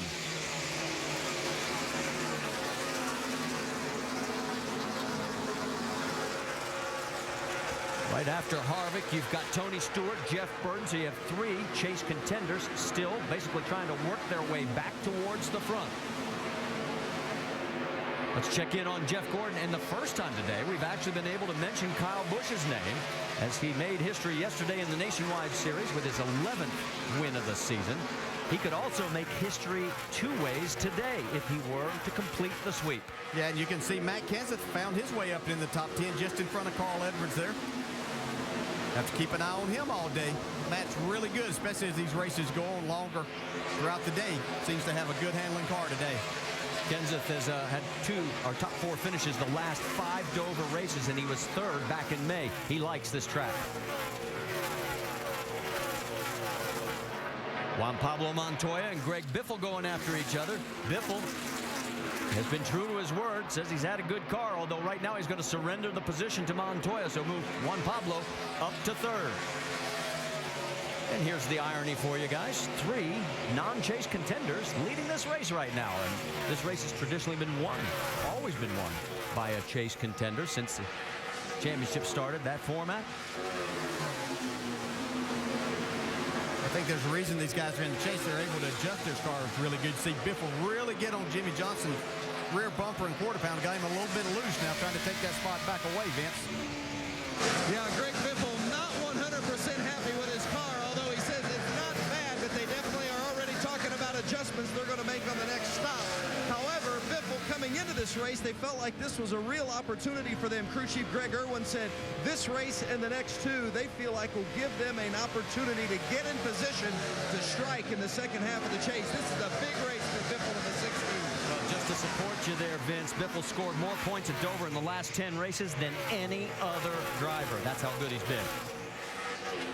Yeah, that's what these drivers and teams do, is they point to certain tracks that they know that these are opportunity races for them. You can't be good everywhere, even though Jimmy Johnson has in the past looked like he is. But Greg Biffle and his team know that they have to strike here early and try to take advantage of this. Trying to strike right now, Kurt Busch underneath the 11 of Denny Hamlin. Here we go.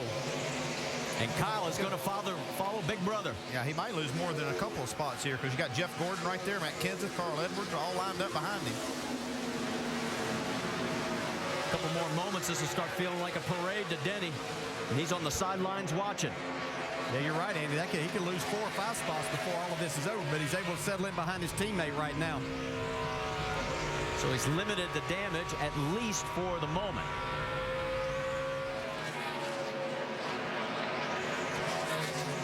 Give you an idea of where they are in relationship to the race leader, A.J. Allmendinger. He's led more laps today than he had in his previous 107 starts combined.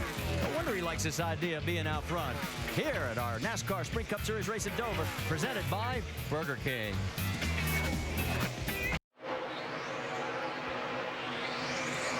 Sprint brings you an inside look at the chase for the NASCAR Sprint Cup on the Now Network. And, of course, you saw our race leader, A.J. Allmendinger. Let's take a look at the points. Right now, Denny would have 5,372, and his lead over Kyle Busch would be 58. But jumping up 3 spots would be Jimmy Johnson if he can continue this good run, and that would get him right back into the mix. Fastest speed so far today, A.J. Allmendinger, and the number says 173 miles an hour. AJ has led a total of 61 laps. For more NASCAR stats, in-car audio, and live race radio, check out NASCAR Sprint Cup Mobile at sprint.com/speed. Dinger's lead over Martin Truex, 1.8 seconds. There's the margin there. And there's Jimmy Johnson, 3.9 seconds behind the leader. And Juan Pablo Montoya closing down on him quickly.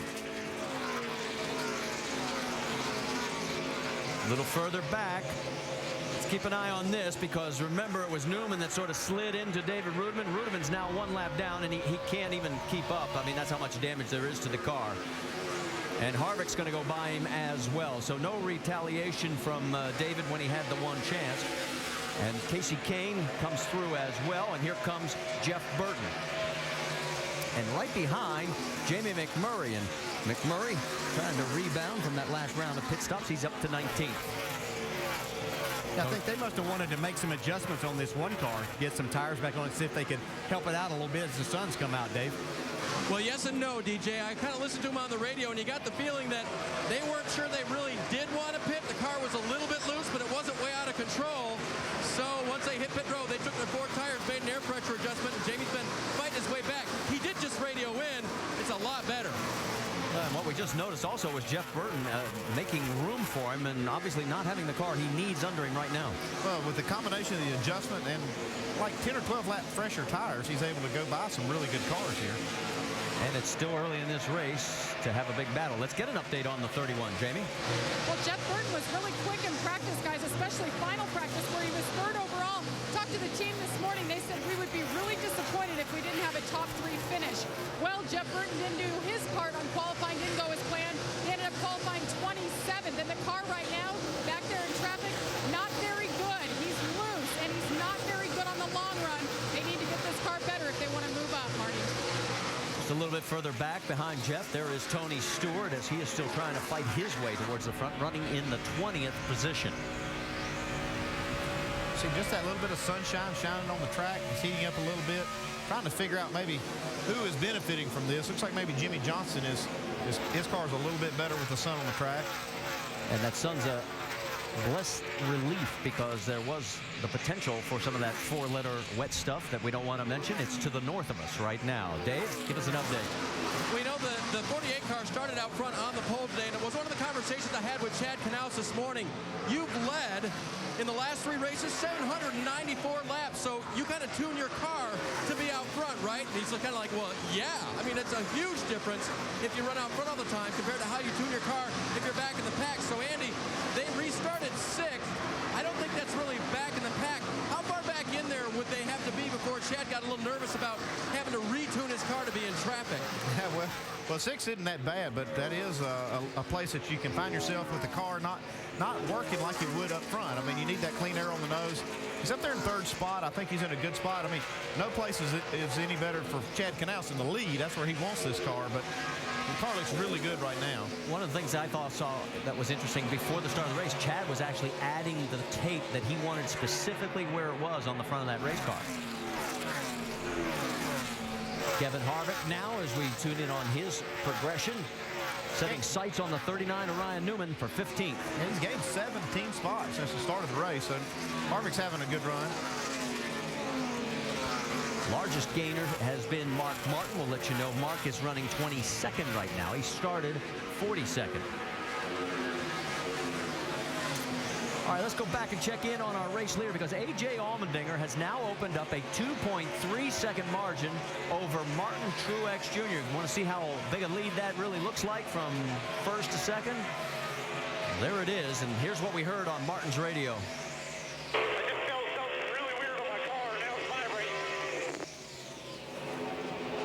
Yeah, Martin is saying that apparently he hit some debris when he was passing a car, maybe the 00 car a few laps ago. And as soon as he hit the debris, he picked up a vibration. That has Pat Bryson concerned, because as you guys know upstairs, any vibration is a bad vibration. These speeds in Dover, Delaware. And the one thing I worry about when he says vibration is that, loose wheel be the first thing you think of. But here at Dover, you worry about, maybe chunking that right front or something like that. So you'd be worried about that. You're watching the lap times really close. You see Pat Tyson, he's watching that monitor. If he sees that lap time fall off, he'll call him in the pits. But so far, so good for the 56 car. In fact, his last lap was actually a half-second quicker than race leader A.J. Allmendinger, so he's cut it down to under 2 seconds. Yeah, the thing is, if he looks in his mirror, he's going to see Jimmy Johnson coming pretty fast at him, though. Let's check back in on Kevin Harvick and Jamie McMurray, because McMurray is closing now on Harvick. This is for 16th. Yeah, probably far enough into the run now that those tires that Jamie McMurray has on his car that are a little fresher than a lot of these cars that he's catching right now is really starting to make a big difference. Dave? He thinks he may have a problem, though. He radioed to his guys, I got a vibration, be ready. Well, that's the second instance so far that we've heard about vibration. Yeah, and this is such a tough racetrack. You see all the rubber build up with that. You've got a concrete surface that's not exactly smooth. It just throws you so many curves out there throughout the day that you just never know exactly what to expect, Andy. Yeah, one of the things is this track, the way it rubbers in, it can actually be very uneven. I mean, it can cause those cars to chatter, the tires to chatter when it goes across those buildups. It can cause that same kind of maybe a vibration that they feel in the steering wheel that may not be their car. And remember, Kyle Busch even talked about a vibration late in yesterday's race that he won in the Nationwide Series. A.J. Almondinger slicing and dicing his way under Scott's speed as he is our race leader right now. And it's back up over 2 seconds. 2.1 seconds over Martin Truex, Jimmy Johnson, Montoya, and Kurt Busch here at Dover. Our race is presented by Burger King. The Monster Mile provides quite a challenging atmosphere for the pit crews to work at. Look, the cars are above them on the racetrack coming by. The noise is deafening. And yet in that environment, that tight confines of the pit road that's noisier than most others, you've got to get it done. Got to be happy with the results when it's all done, and their man is headed back to continue the chase. And the AT&T Fastest Pit Crew of the Year award. We check out the standings now as we work about a quarter of the way through today's race at Dover. Jeff Gordon's crew leading the standings for the year, but you can help determine the outcome. Vote for them on your AT&T phone by texting the car number of your choice to 2258 for the pit crew you think is the fastest and most valuable. 1 quarter into today's race, A.J. Allmendinger has been the dominator so far after Jimmy Johnson led 13 laps and David Gilliland led one on an exchange of cautions. It is the Dinger that has been out in front as we close in on another set of green flag pit stops. As for Jimmy Johnson, he's had a little hiccup on his pit stop earlier in the race. He's back in third now. He's picked his way forward a few spots after the troubles on pit road. And wasn't there a conversation in our booth a minute ago about rubber buildup? Listen. Starting to get a little inconsistent in and off. I think the rubber's starting to build up. That's what's causing that. So I've been searching around a little bit. Still a little snug in the center, but kind of outside of that, it depends on how I hit that rubber getting in and off. And with Rusty Wallace and Brad Doherty, how you hit the rubber that's laid down on the racetrack going into the corner. You drivers really have time to look at that when you're charging into these turns at 170? Well, the groove's constantly changing throughout the day, especially here at Dover, Delaware. The track's getting really black out there. The tire that Goodyear Tire Rubber Company brought here is laying a lot of rubber down, and as the conditions get hotter, I mean, the track heating up because of the sun, it's going to lay more rubber down yet. So it's going to be a concern. It's something they got to negotiate throughout the day, but it can cause vibrations the way the tire rubber gets on the tires. Yeah, and the interesting thing is we talked about it earlier today in our show is the rubber that's already there on the racetrack that's been ground in. With the cool temperature, it has an ability to come back up and get stuck back on and adheres to the tires. So the guys are going through a lot trying to figure out how to get good solid laps without letting that rubber adjust how they run those laps. Race for 8th and 9th here. Denny Hamlin in 8th, Jeff Gordon in 9th. Reminder that most of the front runners, as Kevin Harvick goes by Clint Boyer to pick up a spot there, 14th and 15th positions. Reminder, most of the front runners pitted at lap 40. And then we've got another schedule of about 13 cars that pitted at lap 53. So we're going to see some green flag pit stops in the very near future for most of the front runners, and that's when things get a little dicey here where strategy and caution flags are concerned. Tell you what, I've been really impressed with Kevin Harvick. I've been watching him. He's qualified 33rd. He's already up to the 14th position right now. Clint Boyer didn't qualify well either. He's right there, so a big resurgence from qualifying for the Richard Childress teams. Jamie, you're looking pretty good out there. He is. He's kind of stuck in his position right now, trying to move up, but they're staying in that 14th position. Now, a lot of people wanted to know, part of the penalty was losing his crew chief, Shane Wilson, you see him on the right, for 6 races, as well as the car chief, Chad Haney. Now, because they're appealing it, the crew chief is back to business here this weekend. However, if it is upheld this week, Shane Wilson will be suspended and the car chief for 6 weeks, and it will be Scott Miller, the competition director, taking over. But business as usual this weekend, Marty. All right, thank you, Jamie. And as Kevin Harvick continues to pull away from Clint Boyer, his teammate, Right in front of Harvick is his next target, which would be Paul Menard. And what's going to get interesting here is, as we're looking at the leaderboard, Denny Hamlin's in 8th position. Harvick is only 6 cars back, and he will be the first of the RCR teammates to run into Mr. Hamlin, perhaps. They had a little run-in practice yesterday, so looks like Denny's coming backwards, and the 29 is definitely going forward. As we mentioned, that's Paul Menard right in front of him, and then the 17 also right up there with Matt Kenseth. Let's check back in on Tony Stewart. It's not been the kind of day that he has wanted. He's in 22nd position. And to give you an idea of how desperate this could become here pretty soon, the race leader, A.J. Almondinger, is clicking off some laps, and there he is. So he's got about a straightaway before he's going to go a lap down, perhaps. Well, he made a mistake. They should have taken 4 tires, and they took the 2 tires. They found out now that was a mistake. They'll just have to weather this storm until they can get 4 tires back on the car, and they may go a lap down. They may have to work their way back on the lead lap, but they won't give up. Yeah, he's within about 5 seconds of being lapped, and their only salvation could be, and we're getting into a long run here. We've seen in the past, we get those long runs, right front tires tend to go away. May see somebody have that problem, and that could benefit them. Yeah, you find somebody trying to push the issue just a little bit with that right front. This is one of those tracks that just puts so much load on the right front corner that you can't abuse that tire without blowing it out. Kevin Harvick got around the 98 of Paul Menard. Boyer tried, but Menard shut the door quickly. That is lap traffic also in front of him there in the 34 of Travis Quapple. Quapple gives way for all the cars to come through. And Boyer sliding under the 98 as well. Harvick's got a good car, but Harvick's also driving the heck out of that race car. I've watched him. He's had this thing dancing around as he's getting down in the corner, so he's really working hard, but that's what we've come to expect from this team and the driver. Yeah, you just saw Quapple hit the wall right there, right in front of those guys. Quapple is in 36th right now. He is 2 laps down to the race lead. Jamie McMurray getting around him now, and here comes Jeff Burton as well. And whose radio was that? I couldn't tell who that voice was, but did I hear fuel?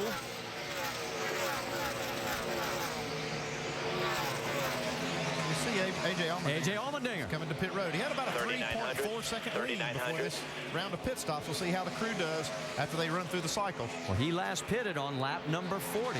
We're working lap 113 right now. 35 miles an hour is snail's pace here at Dover.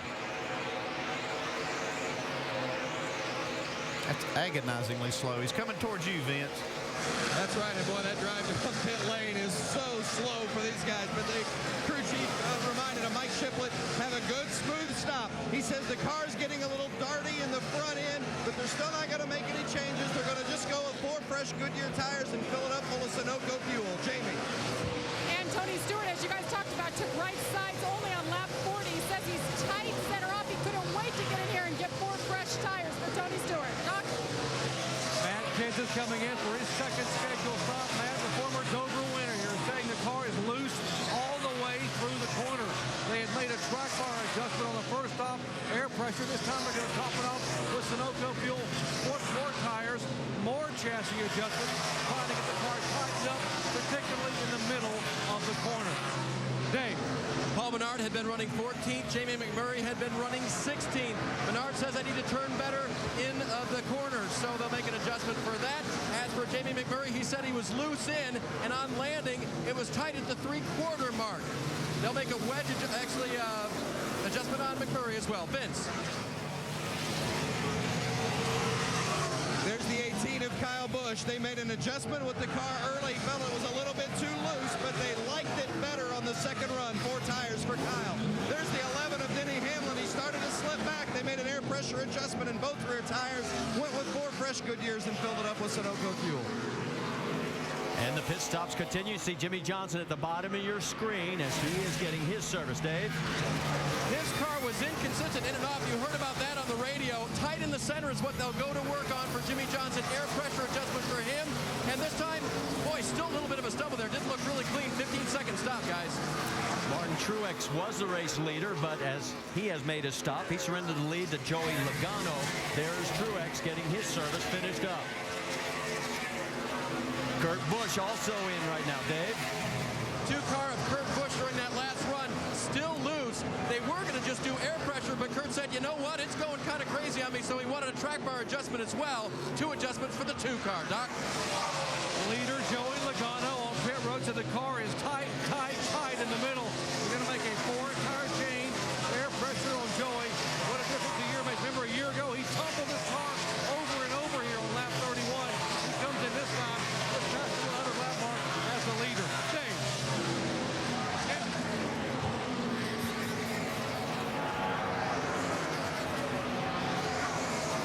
Dale Earnhardt Jr. also came out. We're getting a report that the 14 of Tony Stewart may have been too fast entering. We're waiting for full confirmation. And he is, yes. And yes, he did. So he's already served it as well as he made his pass through. And there is A.J. Almondinger as he is trying to slice his way underneath the double O of Ruderman and now around Mark Martin. Reed Sorensen is your race leader right now. He has not yet made his pit stop. In fact, we have 4 cars on the lead lap. Sorensen, Bobby Labonte, Almondinger, and Scott Speed. So coming in early has paid some dividends for A.J. Almondinger. Crew did a great job. A 12.9-second pit stop. All right, let's go back and show you Tony Stewart. Too fast entering. This is one of the most difficult entrances to pit road. Oh, yeah, he's way fast right there. And remember, we told you it's 35 miles an hour, and there are timing zones. And if it's not the average of all those zones, it's in each zone. Back on board with Tony as he now tries to work his way back towards the front again. And now race leader Reed Sorensen, our 6th different leader, is coming in. Vince? Sorensen started the race 12th. He was 27th last week at New Hampshire. Says the car's not too bad. It's a little bit loose. Heard that a lot today. Guys dealing with a handful of cars, especially loose on exit. They're going to make a 4-tire change. Also an air pressure adjustment on the 83 of Reed Sorensen. Race leader right now. He got the lucky dog on the last caution and right now leads A.J. Allmendinger by 8.7 seconds. But remember, he still has to make a stop.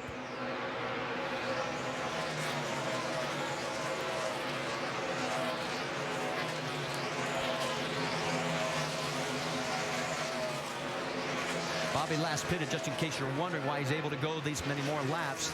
Last pitted on lap 54, and you can see we're working lap 124. Now we'll show the interval back to A.J. Allmendinger, who will inherit the lead again once that Bobby takes his pit stop. And right behind him, of course, Mark Martin. But Mark is a lap down in 24th. Martin Truex will be shown right now currently in 3rd position. He's another 6 seconds behind A.J. Allmendinger. So Allmendinger really won in this round. He did a good job getting to pit road. The pit crew did a great job changing 4 tires. He got back out on the racetrack. Like you said, he stretched that lead.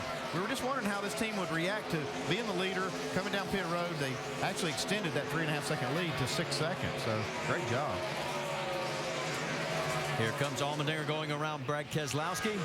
And for Bobby Labonte, well, it's good to see him back out front. The 2000 Cup champion. Believe it or not, his first of 609 starts was here back in 1991. And after 126 at our race presented by Burger King, Bobby Labonte is your leader. Here at the Monster Mile, A.J. Allmendinger's led more laps today than he has his entire Cup career, and his crew did the job for him, getting him back out in front. His lead when he came in versus when he came out. And Andy, you mentioned it. He could play a big spoiler role today. Oh, wouldn't that be great? He would love that, I'm sure. See right there, 3.5 seconds before the pit stop. And after the pit stop, this is a current 5.5 deficit that that we see that Martin Truex has. So team doing a really good job on pit road. Let's reset it for you. It's behind Allmendinger and Truex. It's Jimmy Johnson, Kurt Busch, then Kyle Busch, Juan Pablo Montoya, Denny Hamlin 7th, Kenseth 8th, Edwards 9th, and Biffle rounding out your top 10. We've got a total right now of 19 cars on the lead lap. And let's get an update on the 48 car who's in 3rd place. Let's listen in on the radio. The car gets a lot more responsive after 3 or 4 laps. First few laps, it just doesn't do much right. Step forward, man. We really got to try to work traffic a little bit faster, man. Thought I was doing a good job this time. Negative on the good job there. No, they're going through traffic still about 2 tenths faster lap than we are. You get an idea that's something that Jimmy and Chad had talked about. Remember what I said at the beginning of this broadcast? Jimmy's words were, we've got to be spot on in every way. Apparently that means working traffic as well. Well, I mean, and they're talking about just a tenth of a second. How about you like to be Tony Stewart right now? Let's update you on him. He's 31st, 2 laps down. The speeding penalty, deadly. There he is right there, and you can see he's in 31st position. Total of 7 cars are either off track or behind the wall. Let's go to speeds at the line next time by. Let's find out after the pit stops who really has the fastest car out there right now. Here comes our race leader. Cars get kind of strung out after you make a green flag stop, so it's hard to tell really who is the best car. This is the best way to look at it. And remember, he's got this 6-second lead. There it is. And Truex is quicker. Now Johnson. I think Chad must have got Jimmy's attention. About the last 3 laps, he's been faster than the leader has. Denny Hamlin. And look at Edwards. Remember, we told you 19 cars on the lead lap. There's Ryan Newman, and here comes our race leader again. So this one far from over, but right now, A.J. Almondinger, you realize this is the most laps the 43 car has led since Bobby Hamilton led 331 at Martinsville back in 1996. Well, we've been seeing a lot of improvement with this race team, and I think it all started whenever they all got on board. You can see the car a little bit loose right there. But they all got on board with what they were going to do next year. I think that you get that kind of situation, then it really helps everybody to know what they're looking for and what they can do as a team, Vince. Yeah, that's exactly right, and that's one of the things AJ's talked about as this team has started to become a little bit more solidified. They're becoming more familiar with the Ford program. You know, some of those things that we talked about earlier, the little things that are starting to come together now that end up making what we see as a big difference. But right now, AJ says the car is a little less likable than he's had earlier in the race. Feels like it's much looser. It doesn't feel like he's got near the grip he had early on. He definitely does not like it, at least as compared to what he's had the first couple of stints. Yeah, and you talk about that, this racetrack is going to continue to change, and each set of tires that you put on there, Andy, makes the car a little different, so he's just going to have to be patient here. Well, it's all kind of relative, too. He's had Mark Martin right on his bumper since he came out of the pits, and Mark's got a fast car. He had to start in the back, and he found himself a lap down, but if you look at his lead, it's still 6 seconds over the second-place car, so he's doing pretty well against who he's racing, and just looking at Mark Martin going by makes him think his car's not very good. Man, look at that 42 car get sideways. Yeah, Montoya's climbing up the track as well. Looks a little bit like Allmendinger's car as far as the loose condition, and 17 and Matt Kenseth trying to take advantage, and there's just a few laps ago. Whoa. Yeah. I'd seen him climbing the banking more and more, but that's getting out of the groove, and you can see just throwing up those marbles, which are little pieces of rubber up there. Not a place that you want to tread very often. Another thing that I saw here is we talk about this 17 car. They report he was a little bit loose. They get him tightened up a little bit. Pit crew once again did a fantastic job. Get him falling outside of the top 10. Now he's back up in the 8th. He hasn't won a race since last year, and I know he's very hungry. And if he's going to win a race this year, this is probably his best track of what we have left. Well, there you see 2 of the Roush Fenway Racing drivers. You got Matt Kenseth, and then the 99, of course, of Carl Edwards. 3 of the top 4 drivers in points earned here at Dover in the last 10 races are from Roush Fenway Racing. They have done well here. And here comes the 99 of Edwards underneath Juan Pablo Montoya. So Montoya, if Edwards can complete the pass, he'll be bumped back now to the 9th position. Move Edwards up to 8th. Clint Boyer trying to take over a spot from Jamie McMurray. Boyer 15th, McMurray 14th. And since the restart, Jamie's been the biggest mover. He's picked up 9 positions. You see Harvick 7th. Well, we've made a green flag pit stop now since the last restart. He took tires when some other cars didn't. He gained a lot of spots on that green flag run. Now that he's kind of stabilized on the same tires as everybody else, you see some of these good cars now going back by him. Those 2 Childress cars just getting by. All right, let's check in on Denny Hamlin. He's now currently running in the 6th position, doing what he wanted to do. Yeah, and we were wondering how would he handle this day at a place that's kind of been his nemesis. He's doing exactly what he needs to. He's sitting in the 6th spot right now. He's really not close to Kyle Busch. He's about 3 seconds behind him, who is his teammate up in the 5th spot. But Matt Kenseth is a little over a second behind him. So just kind of in a safe zone there, putting down some laps, waiting for the end of the race. Vince? Yeah, you know, talking with Mike Ford before the race, He said one of the problems they've had here is that they've not been able to keep up with the car and with the track. He sees what they have at the beginning of the race seems to be okay, but they can't keep it good throughout the course of the race, and he's just not really sure why. They've had a little bit of a handling issue so far earlier today, but I think at this point, guys, they look at where they are, and as we talked about throughout the course of the race, if they can just get a decent finish here, they really like their chances the rest of the way. We haven't seen any of those RCR cars give them any problems, which we thought might be a case earlier too. They haven't got to him yet, but right now I think at 11, even though it's not great, they still got to be fairly satisfied with where they are. Well, I'll give you an idea just how satisfied they'd be if this would just fold out and walk out of here the way it is. He'd still have the points lead, and I guarantee if you talked to him before the race started, he'd be happy if he was just in second place, close to the lead. So this race still, though, long from over. And up front, it's A.J. Almondinger. His lead is still 5.3 seconds. A race presented by Burger King. Back here at Dover, as you see, we're working lap 158 of 400, and the race leader is A.J. Almondinger. He's led 129 so far. We've had 7 different leaders with 8 lead changes. But the big story during the commercial break involves that man right there. A bad week has gone worse. Watch what happened to Clint Boyer. It started to fall back just a little bit. You see just how loose he gets coming out of 2. Saves it till right there. A lot of damage to that 33. Jamie, you've got more? Well, Clint came on the radio and said, I just got really loose. I hit the wall by myself. He said he has a fender rub, but Mike Dillon, his spotter, said, man, you look fine. I don't see any damage. Just stay out, stay smooth. We're in the lucky dog position. Let's just keep it here and get back on the lead lap. That's right. He is 1 lap down right now, although that battle with Reed Sorensen is for the lucky dog position. He is in 20th right now. Jeff Gordon, as you can see, got around Juan Pablo Montoya. They've been going after each other for a few laps. Moved Jeff up to the 9th position. I think Jeff Gordon's doing exactly what he needs to. He continues to move forward throughout the day. Got a pretty decent car. Still have to make some adjustments if they want to challenge for a win here today. Well, if you're a Jamie McMurray fan, there's bad news. He just went a lap down. A.J. Allmendinger has put him down. He is running in the 19th position. And here comes Joey Logano closing in on Greg Biffle, as Biffle has been sliding back after this last round of stops. Not happy with his car. This is a battle for 11th on the track. Yeah, one thing I can see, you talk about teammates and teams, see the Gibbs car is really good here today.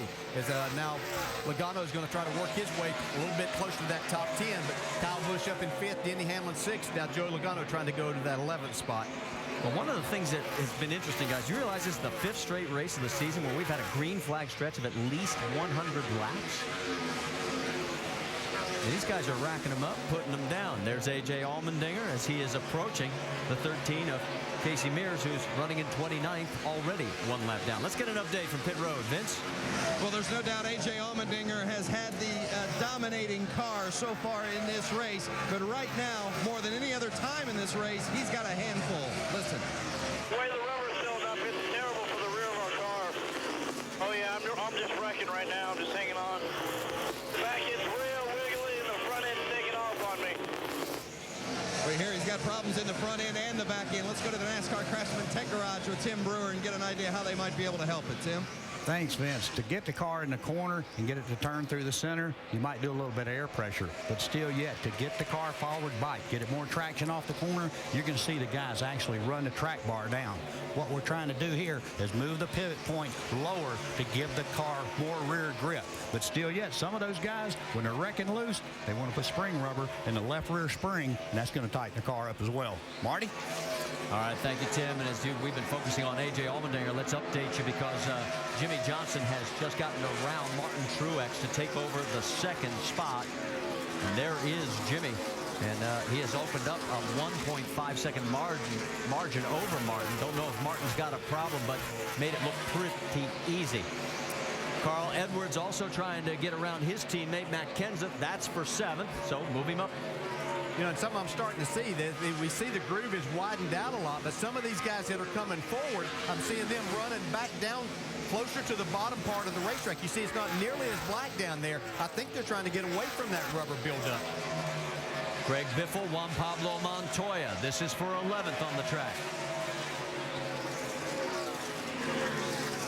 Saw Montoya earlier trying to go really high. Got way out of the groove.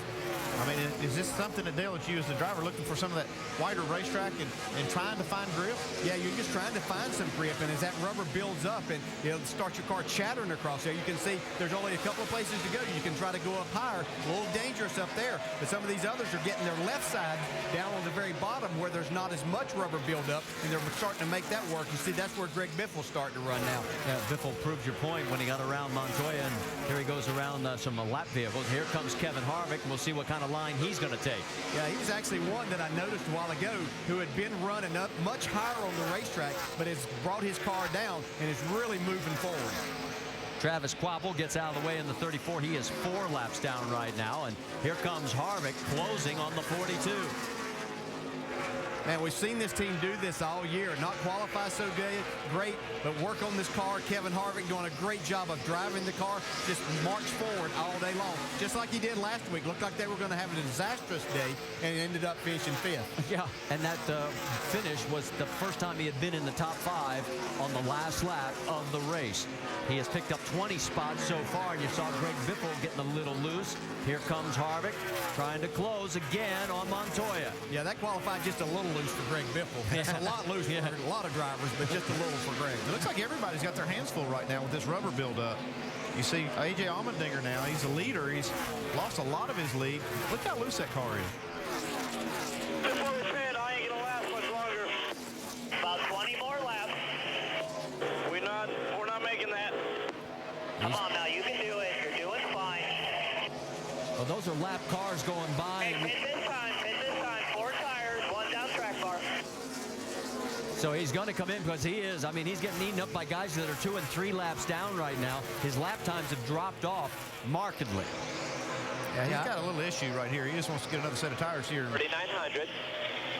They all know you're coming out back. 3,900. Think about telling the driver, okay, back it down. You're still in good shape instead of making a pit stop here, putting yourself in that position. Well, when the driver's that adamant, he thinks he's got a problem. He needs to pit. I'm going to make him come on in.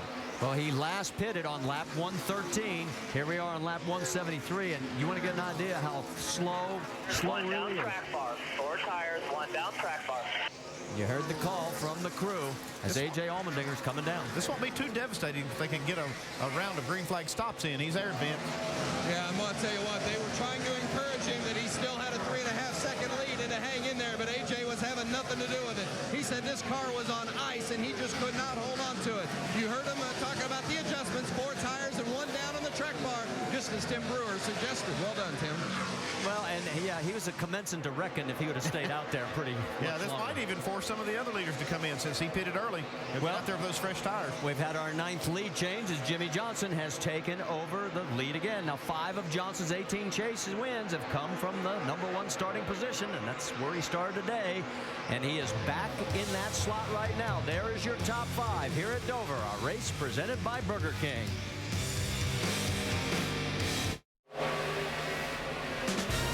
Tomorrow, 2 undefeated rivals battle for sole possession of first place in the NFC North. It's Aaron Rodgers leading the dangerous Green Bay offense into Soldier Field, where they'll take on Jay Cutler and the Bears. Packers-Bears, great rivalry on ESPN's Monday Night Football at 8:30 Eastern. Coverage begins at 7 Eastern with Monday Night Countdown served by Applebee's. Here at the Monster Mile, we are coming up on halfway in today's race number 2 in the chase for the Sprint Cup. Jimmy Johnson is the leader. Johnson started on pole, led the opening 14 laps. Then A.J. Allmendinger took over, and the Dinger has dominated this race until pitting under green a minute ago. He'd only been on the track for 60 laps since his previous pit stop, Vince. And there was a reason he was in. That's exactly right. You know, we heard him on the radio saying they were wrecking loose. Take a look at this circle on the tire. That's where they pulled this out of. He had the right rear going down, had a right rear flat when he came in. So when the driver's telling you that the car's wrecking loose and I got to bring it in, I guess they made the right decision by listening to him. They pulled that piece of debris out of it. That could have been costly today for sure. All right, Vince, thanks. The Dinger is back in 25th position and a lap down. Here's Clint Boyer on pit road. And Boyer, apparently this is a speeding penalty for Boyer. You see Greg Biffle in the pit lane as well. Boyer was in and had a stop, went back out, back in for a penalty, and let's check back with Vince. Yeah, Greg Biffle is in. He says the car is just still too loose. They've been dealing with that all day long. They're going to make an air pressure adjustment, a half pound out of the right front. 4 tires and fuel, Marty. And as Greg Biffle pulls back out, Jimmy Johnson trying to go after Reed Sorensen to put him a lap down. Sorensen, the last car on the lead lap, in 19th position. You're wondering where Almondinger is. He is 23rd right now. Quite a few spots from the lucky dog position. 47, and Marcus Ambrose in. Looks like something might be wrong with Denny Hamlin here. Looks like 17's coming pit road. Whoa, whoa, whoa. Oh, that didn't make it. No, that's going to be costly right there, buddy. Wow. So he missed the commitment line, and so now he's got a left front tire that's blow. That's going to bring out a caution, too. That's going to change everything here. Wow. Get it to the bottom. The 88's in. Let's go to Jamie. Well, Dale Earnhardt Jr., you see the 17 there, big problem for him. But the 88, he has been tight and loose all weekend long. How do you call that, guys? The yellow is out, caution out, and the 88 remains working on his pit stop, Marty. Well, they'll be able to finish up and get back out, but boy, this is going to create some questions in the minds of some crew chiefs. Well, that's just kind of mistakes that we talk about especially when you get in the chase. You don't want this to happen anytime, but it's the driver's responsibility to know that. And we talked about how difficult it is to get on pit road here, but you can see Matt Kenseth lock him up, really trying to get to that. Yeah, you see he's got to be inside of that yellow mark there. I'm sorry, the orange mark down on the line. He is the 3rd chase contender with a problem today. He ground that left front tire all the way through the cords, and right here you'll see it just blow out. And all the fender pieces started flying on the front stretch, and that's what brought out the caution. And Matt, right here, right there is where it goes, Andy, and you're right. And he has had a stellar record here. We mentioned it earlier. This is a setback, and this is one of their tracks where they were hoping and counting on picking up points. Well, it didn't hurt just him. I mean, I know he's got a lot of damage and all that, but you had A.J. Almondinger, who made a green flag stop. He's a lap down. We had quite a few of them that had pitted. Greg Biffle went 2 laps down by making that stop of his. He had an adventure getting on pit road. I was watching that, but wasn't quite as bad. Almondinger misses the lucky dog by 1 position. It will go to Elliott Sadler. So, but we would expect him to stay out and probably take the waiver round. We're getting ready for another round of pit stops. This time it'll be under caution. Our 3rd here on lap number 189. And here comes race leader Jimmy Johnson. And up first it'll be Dr. Jerry Punch on Martin Truex. You guys talking about all the rubber buildup on the racetrack. It's exactly what Martin is talking about. It goes across the rubber buildup. The car gets loose and it snaps loose and it gets tight in the middle and gets loose coming off because of the rubber. He said, I don't know how to gauge this car. And we're going to make an air pressure change and maybe change the track bar right now. 4 tires and top it off with Sunoco fuel. Vince. Kyle Busch is in. He likes his car. As you see a tire getting away from the 56 crew. Kyle Busch on top. Dave Rogers, the crew chief, wanted to make an air pressure adjustment in the front, but Kyle said no. He likes it, Dave. Busch running 3rd. They will take air pressure out of the left front tire. That's the only adjustment. Jimmy Johnson on that run said about his race car that it was sketchy on the landing. Here's the race off pit road. And it's going to be Jimmy Johnson followed by Martin Truex. Kyle Busch is going to pick up 1 spot at the expense of brother Kurt. Denny Hamlin and Joey Logano pick up a couple each, or 1 spot each. And Carl Edwards loses 2. Let's go back and take another look. Here's the pit stop on the 56 with that tire getting loose. Yeah, almost got away from the team. They real lucky to get it back. They get it back across the wall so they can finish the stop, but it cost them a little bit of time. See right here how much it just cost them just a little bit of time. Now we're hearing the 2 car was too fast on pit road, so he's going to get a penalty. So Kurt Busch too fast entering now officially from NASCAR, and so now he is going to have to serve the penalty. And another chaser having a problem here, as that's now 4 of the 12 that have had issues here in this race, and we're not even halfway. Welcome back to the AAA 400, and make sure to go to NASCAR.com for all your latest NASCAR information. All right, we are under our 3rd caution. Kurt Busch got a speeding penalty, too fast for entering, and it was the segment right prior to his pit box, and onboard camera will show us exactly what happened. See, these white lines are the ones that where your segments are. You can hear right there, but he's got another segment there they thought that was in their pit box, but just that speeding up is what got him. Let's listen in on his radio. Us? Oh my God. Why, I lost ground to the 56. It's got to be about halfway anyway. That's usually when we fall apart. All right, they'll get regrouped. As I said, they still got over half the race to go. 7 waiver rounds: Biffle, Almondinger, Earnhardt, Boyer, Keselowski, Ambrose, and Gilliland. Also, let's revisit the AT&T Fastest Pit Crew of the Year award. The fastest pit crew is determined by the winner of each race. The pit time, your vote. Be sure to text the car number to 2258 for your pit crew choice.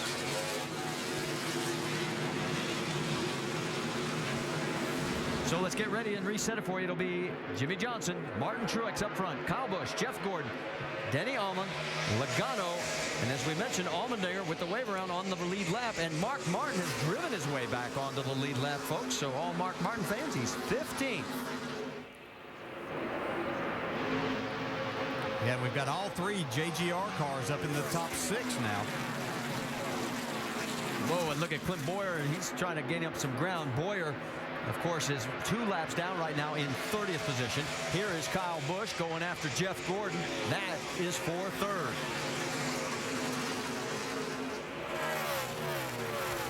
Denny Hamlin, Joey Logano, they're side by side. And here comes Jeff Burton. Remember now, this is an RCR, JGR. Denny Hamlin said, you know, they accused him of basically cheating, and the team has taken exception. Will we see any retaliation here?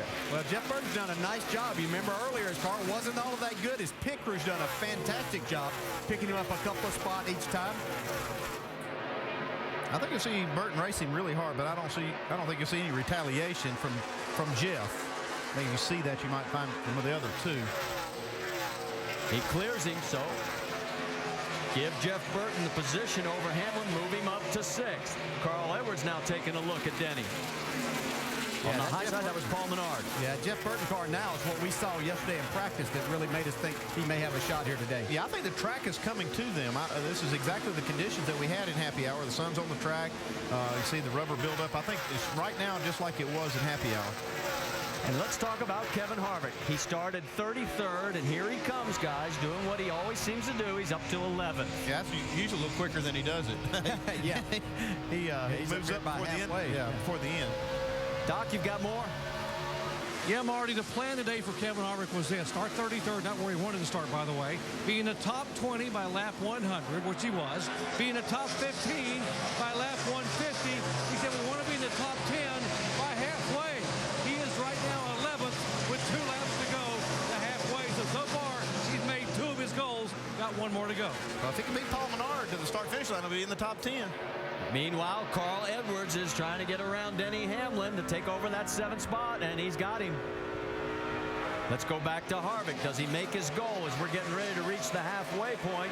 He's still got to get around Menard to take over that 10th position. Yeah, I was going to question Doc about that plan. The plan to start 33rd? That wouldn't have been too good, would it? Yeah, no, what a failure. He didn't make it by lap 200. He has driven the wheels off that thing. Great run so far for Kevin Harvick. Jimmy Johnson doing what he needed to do after last week's 25th place run at New Hampshire. He is running up front with Martin Truex a full second behind. Kyle Busch, Jeff Gordon, and Joey Logano round out your top 5 here at Dover with our race presented by Burger King. Tough break for Martin Truex. He was running 3rd. Doc, what's going on? Marty, a loose wheel vibration for Martin Truex. He tried to hang on. They thought better of it. He came in 4 tire change, unscheduled stop, and now he's very slow trying to get away. The car stalled. Now it's rolling back and refired at 35 miles an hour. Broken axle or something. Yeah, it broke something when he took off, Doc. I can see we got a broken axle, guys. Right 3850. When he let the clutch out, you can see it break. So it goes from bad to worse for Martin Truex. Boy, he had such a nice run going today. He was one of our 7 different leaders. Well, we got a good view of Kyle Busch coming off of turn 4 right there, just about sideways, trying to chase down Jimmy. Yeah, Kyle is now in 2nd place, 2.1 seconds behind Johnson. Jeff Gordon is 3rd, Logano 4th, and Burton 5th. Now watch the axle. That's from this side. If you can see the replay from the other side, you'll see that axle break. And that's what we're going to show you now. You see, see that right rear spinning, the left rear is not. So a tough way to go out for Martin Truex. Let's listen. Got a broken axle or something. That's what it looks like. Looks like we got a broken axle, guys. 3850. So he'll bring it back down pit road again to give the crew a chance to take a look at it. And it looks like he may be heading straight for the garage area. Yeah, if you watch right here, just look at this left side when the car comes down, right on the drop of the jack. You see right here, it takes, you know, they're finishing up on the left side. As soon as that jack comes down, Martin takes off, and you see it right there is when it broke. Great camera work, guys. And you can see the wheel just sort of basically hanging on. All right, so now you got Jimmy Johnson by 2.3 seconds, and here we go with the nice four-car mix. Jeff Gordon with Jeff Burton and Carl Edwards. They're all trying to chase down Joey Logano. Yeah, Logano just made a pass on Jeff Gordon. He's coming to the front. That puts him up in that third spot now. And here goes Burton in the fourth. And it may be Jeff's got a little issue or two because he is running higher on the racetrack. Here goes Carl underneath. And he's making it look easy. Yeah, it looks like anytime a car gets up to Jeff Gordon's back bumper, it really loosens him up quite a bit. So now he doesn't have anybody right behind him for a couple of laps here anyway. And those other guys are not very nice. They're just getting right up on his bumper, making it worse. Yeah, they're pretty good at recognizing that too. Well, we've passed halfway here at the AAA 400 at Dover, and we have a total of 19 cars on the lead lap. And the first car one lap down is Marcus Ambrose. Jimmy Johnson now has led a total of 57 laps. If you're wondering about A.J. Almondinger, who's led 143, he is running in 18th right now. Let's get an update on Jeff Burton. He is currently fourth. Jamie Little. Well, Marty, he is being as patient as ever. He was about 17th when I told you this team would be disappointed if they didn't finish in the top three. Well, look at this. Their last round of pit stops, this team did a great job. It was an air pressure adjustment to get the car turning better, and it has come to life. He's already gained 5 positions since the restart. Keep your eye on 31. Dave? Carl Edwards restarted 7th. He picked up 2 spots. His car was loose and made a wedge adjustment. The quick report is tighter early, so that's a good thing. I asked Crew Chief Bob Osborne what he likes about Carl at this track. He says his ability to drive a car that is wild to drive. He says, you know what I mean? Car moves around. He is adaptable. A wild car. Car can drive it. It's been handling well, but you know what Dover can do to a race car, guys. Let's drop back a little bit further, check in on Denny Hamlin. His day going as better than probably he has anticipated, at least up to this moment, as he is currently running in the 7th position. Ryan Newman right behind him, but Kevin Harvick is looming. Yeah, he's just one car behind right there. I'm sure Denny Hamlin can get a glimpse of that car in his mirror. After what we saw yesterday, I wouldn't be too surprised if these two get together if they have to race hard. And if you missed yesterday during the practice session, as soon as it started, Mr. Harvick took exception to Denny's comments about Richard Childress racing and let him know it. There was arguing going on in the garage, and that's why we're keeping our eye on this again, because Jeff Burton went past without incident, but here comes Kevin. Of course, he's got to get to him first, and Denny's had probably one of the best race cars he's had in a long time here at Dover. We talked about the problems on Jeff Gordon. He sort of slid back to the 6th position now. Doc, what are you hearing down there? Well, if you want to be impressed with how good a race car driver Jeff Gordon really is, listen into his radio as they're talking about the car he is trying to hang on to. Ridiculously loose getting in. 10-4, mostly on entry. That's getting in, right? Jeff had said about 10 laps ago, this car is absolutely evil. He said for the first 30 laps after a pit stop, it is sideways. It's hard to hang on to. He's still doing a heck of a job. He is 7.9 seconds behind the race lead, and he's almost a full second ahead of Denny Hamlin for that spot. When you have a car that's kind of hard to hang on to, does it make you a little testy out there, Dale? I promise you, yeah. You'd like to think that you got your message across, but sometimes you have to be a little bit of a smart aleck at times. But I think Jeff got his message across. They'll be working on tightening this thing up on entry, I think. Yeah, I think it's on entry, isn't it? Well, meanwhile, up front, Jimmy Johnson has now led 64 laps. It's the 46th chase race that Jimmy Johnson has led. Is there any reason he's a 4-time champion? NASCAR Sprint Cup at Dover is presented by Burger King and brought to you in part by Pepsi Max. Tune into the Pepsi Max 400 on October 10th for your chance to win one of 400 prizes in 400 miles. Nationwide Insurance. Enter this code at codespotter.com for a chance to win a Roush Ford Mustang. And AT&T. Find out what's possible with the nation's fastest mobile broadband network. AT&T. Rethink possible.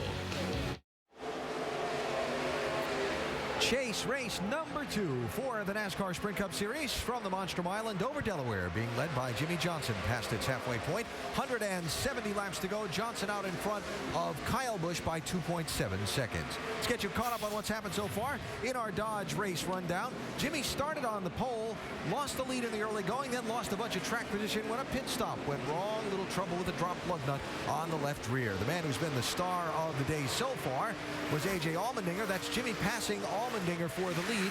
The Dinger was out in front for 143 laps until an unscheduled stop. Yeah, he had a really great run going on. All of a sudden, he had a flat right rear tire, had to bring that baby down pit road, change the tires on that thing, and it really got him behind, but he got himself back on the lead lap right now. Down in 18th position. A lot of the drivers in the chase for the Sprint Cup have made mistakes today, self-inflicted mistakes, mostly speeding penalties. Yeah, we've seen the 14, 17, the 2, the 33. All these guys have struggled today, and they put themselves in difficult positions. Out of the hunt right now, past halfway, see if they can make it up as the day goes on. Matt Kenseth skidding past the pit lane entry line, then blowing a left front tire on his car. Speeding penalty for Kurt Busch. You saw Clint Boyer get in the wall. Speeding penalty for him as well. Some of the guys chasing a championship with their struggles today here at the Monster Mile in Delaware.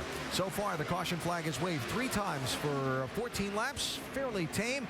The dominating up front has been A.J. Allmendinger and Jimmy Johnson. A few other drivers have led a handful of laps apiece, and right now it's Jimmy working on getting this drive for 5 back on track as we go upstairs to Marty, DJ, and Andy. And Kyle Busch gave us a good side view of his right side of the car as he is trying to make history here. We mentioned the fact. Now let's check in also with the 31 and the 99 because Jeff Burton and Carl Edwards going for 4th position here. Yeah, the one thing that I see right now is we've got some cloud cover again. Whenever the sun was out, Jeff Burton's car really came alive, and now we've got the clouds rolled back in, and it looks like Burton's not quite as good. Carl Edwards' car looks really good on the longer runs, though. He said that earlier in the day. He thought that's where that would be their strong suit. Jeff Burton making our 575th Cup start and about our race leader. Andy, he was pretty good when the sun was out also. Well, I thought that too, but after watching this car, I believe he's pretty good either way. I mean, his lap times are pretty good right now. Let's show you the gap back to 2nd place on Kyle Busch. We mentioned the history Kyle could make. No one in the history of NASCAR has ever swept the Nationwide and the Sprint Cup for a full season at the same track where there's been that many races. And we're talking about 4 straight wins. And if Kyle does it today, he can do it and make history again. Let's talk to Kyle, as we did earlier, about being a threat to be in the chase. I think the biggest thing that helped me this year was actually chasing the Nationwide Series championship last year. I kind of understood what it took to win a championship. You don't have to win all the races. You just need to finish well and run strong. But you got to have good cars. And for me and Dave to try to communicate really well, to build and put good race cars out there on the racetrack is really going to be crucial and important for both of us. You see him getting around Bobby Labonte as he continues his march, trying to chop into that 3-second lead. Yeah, he's doing a great job here today, just like he did last week. You know, he got involved when he got hit in one of those accidents. He spun, came back to get a top 10 finish, and we knew that coming to Dover, that would be big for him as far as looking at the points race. All right, we got a group of cars here. The 82 of Scott Speed is lap traffic. Denny Hamlin trying to get underneath him. Scott gives him plenty of room. Then here comes Ryan Newman and Kevin Harvick. Harvick has not been able to get around Newman to get anywhere close to Hamlin. He'd been closing in some, and he went down into turn 1 about 8 or 9 laps ago. Just shot up the racetrack, lost a lot of time, but now he's been able to recover, and you see he's trying to take that spot away from Ryan Newman. Newman running in the 8th position. Harvick right behind.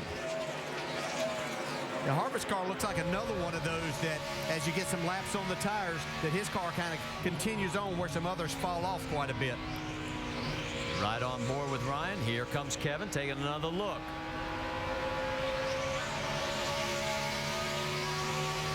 keeping the pressure on, but not able to take over the position as we're working lap number 242 of 400. He'll try to get up to the back bumper of Ryan Newman, see if he might free him up a little bit. And try to get a good run off the corner. Well, you see also that Denny Hamlin has been able to open up a bit of a margin over those two, as David Rudiman, after his problems, is the lap vehicle between them. Rudiman right now 36th position, 23 laps down. And if he was ever going to think about getting back at Ryan Newman, that would have been it. Jimmy Johnson right up front with Kyle Busch, 2.5 seconds behind. Here we are at Dover. We're still a long way from home.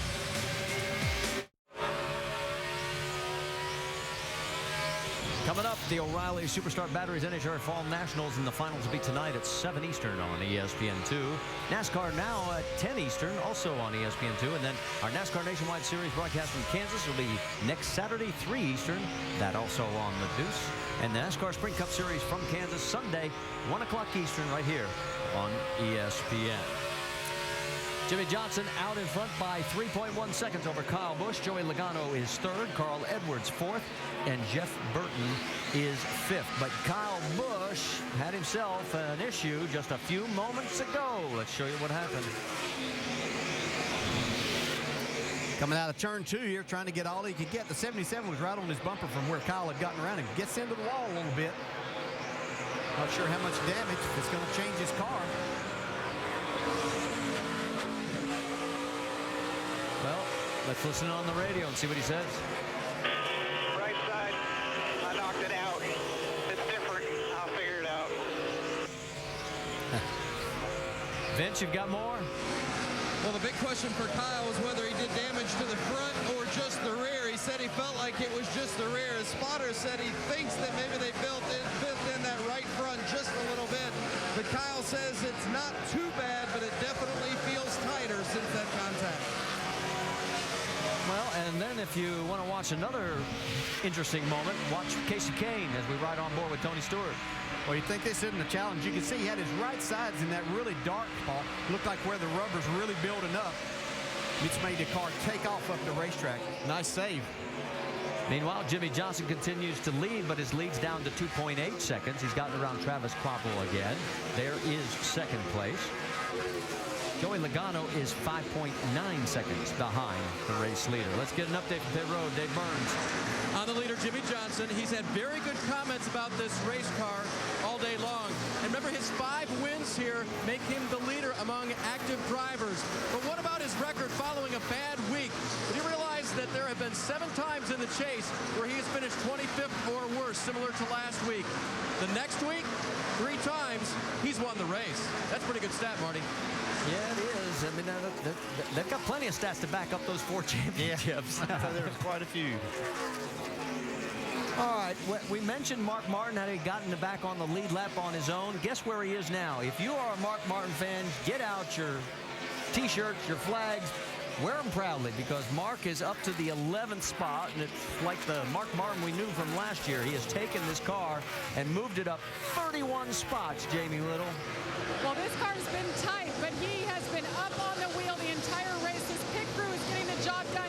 Remember, after qualifying, where he had a third-place qualifying effort, they did not pass inspection. The right rear shock exceeded maximum allowable pressure, and Alan Gustafson said it was an honest mistake. They were very disappointed. They feel like they just can't catch a break this year. But, guys, this run from 42nd up to 11th right now has got to make the team feel good. And he still has just a tick under 150 laps to be able to even crack the top 10 and maybe even the top 5. And he is right now in 11th, 14 seconds behind the race leader, and that is Jimmy Johnson, who leads by 3.1 seconds over Kyle Busch. So another pit stop sequence about to occur as the laps continue here at Dover. And last time around, well, it's been very physical for some and very scary for some others. Stay with us. We've got a lot more coming from the Monster. Welcome back to the AAA 400. Make sure to go to NASCAR.com for all your latest NASCAR information. Jimmy Johnson has stayed out as pit stops have started here. Another cycle on the green flag. A.J. Almondinger has already come in. Points leader Denny Hamlin is running 7th. And as you can see, Greg Biffle, he has made his pit stop, and he is now in 26th position right now and shown 3 laps down. 42 of Juan Pablo Montoya has made his stop. He is running back out, and let's go to Dr. Jerry Bunch. Kevin Harvick on for his pit stop. The car very, very tight. Chassis adjustment, air pressure adjustment, 4 Goodyear tires, being very deliberate. We've heard a couple of guys leaving tires loose. He is down and away. Jamie. And his teammate Jeff Burton says he's a little free on entry, a little tight on exit. No changes, 4 tires for the 31. Vince? The 18 of Kyle Busch, they talked about making a wedge adjustment depending on how that right front fender was, but they said the fender's not bad, so they're going to just make air pressure adjustment in both front tires for Kyle Busch. 4 fresh Goodyears for Kyle in the 18. There's the 11 of Denny Hamlin. Hamlin has been battling a loose in-car throughout much of the day. 4 fresh tires for Hamlin, and an air pressure adjustment as well, but he's been in the top 10. That would be a victory if they could finish there. Jimmy Johnson now making his way down pit road, and Carl Edwards is behind him. Getting to pit road. All right, bud. Let's send it to Dave Burns. Now, Jimmy Johnson said, I had to get into the corner softer, so in essence, I backed up the center of the corner, and that made it just a little bit tight for me. But the exit was very good, so what they're going to do is, it appears it's going to be track bar. They talked about taking a spring rubber out as well, but that's interesting. Changing his line changed the way that they had to make their adjustments. The 99 of Carl Edwards is in as well. His car was looser this run. They talked about a quarter pound of air pressure and a wedge adjustment for Carl. All right, Dave, as they finish up on the work on Carl Edwards, looking down pit road, Kurt Busch is also coming down. You see him at the top portion of your screen.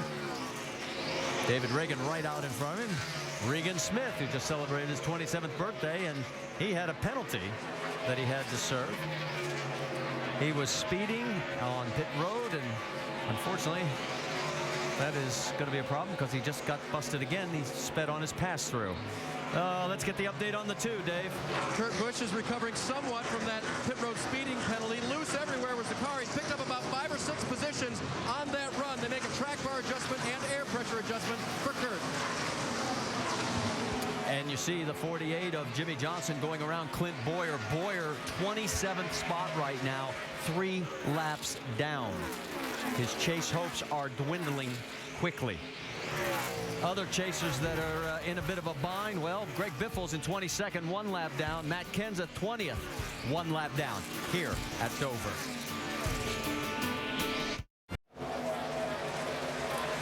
Back at the Monster Mile, just finished a set of green flag pit stops, and Jimmy Johnson has the lead over Kyle Busch. It was a 4.4-second lead before the stops. Now it's just a 1.3-second lead. And most of the difference can be accounted for when Jimmy Johnson came onto pit road. He had some troubles getting onto this pit lane. Now watch Jimmy here, and look as he crosses the first commitment line, how much he slows down. In the pit studio with Rusty and Brad, and what this really goes to is how the pit road timing lines work. Listen to the audio on his car, and then we'll talk a little bit more about that as we ride with Jimmy. Listen.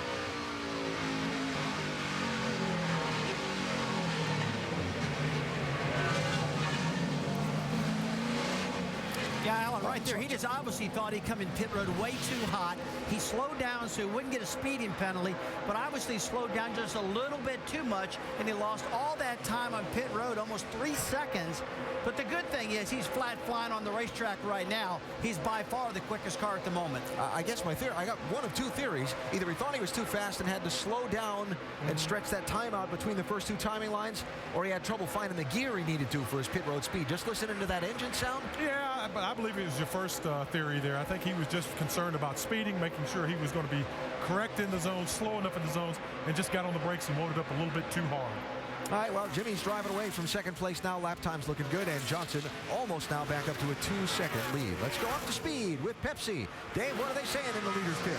Well, Alan, I talked this morning to Chad Knaus about Jimmy's strength here, why he's good here, and Chad goes, you know, contrary to popular belief, concrete really does change a lot over the course of the day. Jimmy's very adaptable, and that helps us. Remember my report on the last pit stop. Jimmy had backed up his entry a little bit, so it changed the center of the corner, so that changed the way they were working on the car. Adapting to this track, and maybe if he can adapt to his pit road entry, he can win this thing, Vince. Well, Kyle Busch won this thing in May. Can they do it again today? Well, Kyle says the car is pretty good. He said, I'm not quite sure how to make it go faster, though. That's what he needs. He likes the balance of the car right now, but he just doesn't quite have the speed that he wants. They dodged a bullet with that wall contact. Very minor damage on the right side. Doc? What a difference a year makes for Joey Logano. A year ago, he was rolling his Joe Gibbs Racing Toyota over off of turn 3. Today, he is rolling along here in third position, trying to get his first ever top 5 at Dover.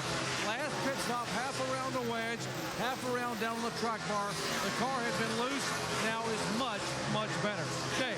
Hey, Doc, Carl Edwards maintained that fourth position throughout the round of pit stops. He did ask right afterwards, hey, Bob, did they make that adjustment in the right direction? It seems a little bit looser. Remember, it was loose. He said, yeah, bud, we sure did. And then just a couple laps later, Carl said, yeah, okay, yeah, it's good, it's good. Jamie? This 31 team, Jeff Burton, feels like they found something last weekend at Loudon. They said they were lacking speed. Well, they found it, ran top 5 until they ran out of fuel at the end. This week, they unloaded with that speed. He qualified 27th, but the car is showing what it's capable of. He's worked his way up to 5th. Doc? Jeff Gordon is back in 6th position. Now, although he is a 4-time winner here, when I asked this crew before the race, how would you rank Dover among the 10 chase races in terms of best or worst racetracks? They said it's absolutely our worst track. We've had this one circled since May. We don't run well here. If we can walk away with a top 10 finish, we'll be very, very happy. They have done a lot to tighten the car. Wedge, track bar, air pressure, it is getting better. They might get a top 5. Vince. Well, you could almost say the same thing about the 11 and Denny Hamlin. They know that this is their worst track, certainly their worst in the chase, but they had a good run here in May, finished 4th, and they thought if there's anywhere near that kind of finish today, they're going to walk out of here with the points lead. So far, the car's been loose most of the day, but Denny wanted no changes on that last stop. It's neutral now. Dave Burns? Look at Kurt Busch putting on the pressure. I think he's got his mojo back now. His crew picked him up spots through that round of pit stops, at least 2 by my count. And since he's been running on this run, no words on the radio. I think Kurt's car is better, and I think he's feeling better about driving it. Vince? The 39 of Ryan Newman running in the 9th spot right now. Newman says the car is a little bit snug, but he didn't want any changes, just a very slight air pressure adjustment on that last pit stop. They've been really happy with their car this weekend, although they've been fighting turn 1 a little bit when it lands with maximum compression. Haven't had so much of an issue with that today. And crew chief Tony Gibson was hoping that would be the case as the speed slowed down a little bit, particularly in race traffic. Doc? Remember I told you the plan for Kevin Harvick was to get to the top 10 by halfway? That's what they told me. That's all the plan they had. They didn't tell me anything else. That's as far as he's gotten, I guess, so far. He got to 10th, and he is staying in 10th position, although they are going back now on a track bar adjustment after the previous stop to get the car better. Yellow on the racetrack, guys. Well, and this is a big break for A.J. Almondinger, running back in 14th position. He had worked his way back on the lead lap. He pitted early, and now it's paid to bend. And it is a debris caution, we're being told, from NASCAR. Well, it didn't work out great for him. I mean, he had the best car. He was leading the race and had that tire go down, had to make that green flag stop, and it's taken him this long to really kind of race his way back into this thing, and now he gets to reset, gets equal tires with everyone. Let's update you on some of the other teams. Obviously, Matt Kenseth, 18th, a lap down. Greg Biffle in the chase, 20th, a lap down. Also, Tony Stewart, 25th, 2 laps down, and Clint Boyer is 3 laps down in 27th. Those 4 guys are in some serious trouble right now. Yeah. While we've got a moment, let's go back to Jimmy Johnson on pit road. How about another theory? Remember his only pit road speeding penalty came was right here. Right here. He was leading the race at that time. Well, he had too much to lose and not a lot to gain by trying to push the issue in that segment. I think he did the right thing. And if it comes down to trying to race somebody for the win and make a green flag stop, he might push it a little bit more, but he did exactly what he needed to do right there. Yeah, and another driver I want to talk about is Kurt Busch. As Dave reported, his pit crew did a great job, but he did a fantastic job after that pit road speeding penalty that he had. He's got himself up in 8th. They better watch out for him before this is over. Okay, and of course, keep your eye on Kyle Busch's team. That crew has done some remarkable pit turnarounds. Here we go. Everybody's coming in. We're going to find out. This could be very, very pivotal in this race, even though we still got 109 laps to go. Doc, I think Joey Logano's going to be coming your way first. Yeah, Marty, he's the first one to come down toward this end of pit road. They're going to make a couple of slight adjustments for Joey. The car had gotten better, very, very much to his liking. 4 tires, topping off on fuel. They said this late in the race, not a time to make huge swings on the race car. Just minor changes. Vince. The 18 of Kyle Busch, they're going to make an air pressure adjustment in the right front. Also a little bit of wedge and a 4-tire change. He likes it, but needs it to turn better, Dave. Third place, Carl Edwards' car is good. Only changes 4 fresh tires. On Jimmy Johnson's car, they're going to make a track bar adjustment a little bit tight. And front tire carrier Art Simmons is going to put a little piece of tape on the front for 48. And it looks like Kyle Busch, sorry about that, is going to get the lead, guys. Yeah, boys. Thank you. The JGR crew just turned on another great performance. He takes over the race lead. Jeff Gordon picks up a spot at the expense of Jeff Burton. Here's the race off. It's close, but Kyle Busch gets him at the line. And look how close it was between Carl and Joey Logano as well. And as we get ready to head to break, there is the debris that NASCAR is out picking up on the track. And we've got 108 laps to go, and we've got our 9th leader. Took 292 laps, but Kyle Busch is now in the race lead for the first time today, and here's how. Yeah, you see right there, just a little bit, 9/10 of a second by the crew, and that just is enough to make a spot on pit road. This is a big spot for him, though. He got the lead. Elliott Sadler's going to get the lucky dog. 9 waiver rounds. Reagan, Gilliland, Keselowski, Boyer, Hornish, Smith, Scott, Tony Stewart, Raines. Here we go. It's Kyle Busch, Jimmy Johnson up front, Edwards, Logano, and Jeff Gordon. That's your top 5. Yeah, Jimmy Johnson spun the tires there. Kyle Busch got a great start from that outside spot that I think he learned a little bit about that yesterday when he won the nationwide race. And Logano is going to take over 2nd position if he can hold on to it. Here comes Jimmy back underneath. Right behind him, Burton and Carl Edwards going after each other. And Kurt Busch is taking a peek. We may go 3 wide here. Nope, he slides up. Here comes Jimmy underneath the 20. Well, it's a tough spot right now down the inside. These air pressures low, a loose race car probably to start with. See, Jimmy had to slide in behind Joey Logano. Oh, and Almondinger just about got turned off turn 2. Edwards was loose. Almondinger was even looser. Hangs on to it, does a nice job of keeping it off the wall. Right, Burton loose, trying to hold Kurt Busch back there. Well, I watched Kyle Busch work his tires really hard under that caution, trying to get them all warmed up for this restart. It really paid off for him. And that's just a driver paying attention to everything you have to do to try to win these races and make the best of a situation. You know, the irony of this situation, look who's running 1st or 2nd right now. Kyle Busch, Joey Logano, little deja vu from yesterday. That's where these two finished. 1-2 for Joe Gibbs Racing. Of course, we've still got 102 laps to go, just about 25% of the race distance. When we talk about those guys, you don't get up there in the front of these by accident. You know, there's reason behind it. We heard Kyle Busch talk about learning some things yesterday that was going to benefit him today, and he's shown that. A chance to make history. He's tied with a number of drivers with 4 sweeps in NASCAR history of Nationwide and Sprint Cup, but he could be the first to do a sweep of all 4 races at a track where the series runs twice a year if he can win today. On board right now with Denny Hamlin. He's running 9th. That's Jeff Gordon right in front of him. And again, I guarantee you, Hamlin is thrilled with his run so far. Well, he probably is, but the one thing that we've seen throughout the progression of the day is him slip back 1 or 2 spots after kind of each round of pit stops, that these other drivers make their cars a little bit better. So he continues to fall back towards that, just maybe working himself outside the top 10. And with both of his teammates running 1-2, I mean, they've done the opposite. They've kind of worked their way to the front. All right, well, you see the 1.4-second lead that Kyle Busch has over Joey Logano, but let's go back and take a look at the restart and that tire spin you were talking about. Just watch this right here. Before they get the green, now he's just, well, this is actually the green flag, but right before that, he had been really working those tires. Yeah, he had been doing that, but boy, he pulled a slick move right there. He saw Jimmy Johnson kind of get into the gas and pull up there, and then he took off. He knew he had an advantage. Jeff Burton with Kurt Busch all over him. Remember, Busch had that speeding penalty. He has bounced back nicely. Carl Edwards right behind in 6th position. Then Paul Menard with a great run going in 7th. You see Menard in the 98, top of your screen, followed by Jeff Gordon and Denny Hamlin. And Ryan Newman, that rounds out your top 10. Let's get an update on the 48, Dave. Marty, on that restart, it's interesting. Chad reminded Jimmy before they came to green what you guys were talking about. Work those tires in. And Jimmy keyed the radio back. Yep, I got it. Now, other drivers have been talking about on this restart, drivers including Carl Edwards and Jamie McMurray, just how slick it is out there.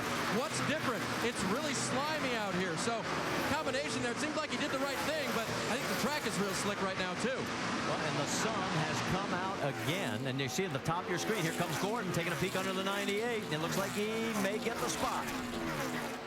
Gonna take that spot. So move Jeff up to 7th.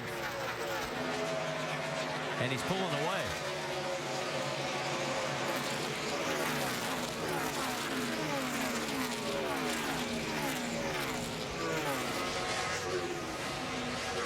These drivers are all just searching around in these corners to see where they can go around, get a little bit of grip somewhere.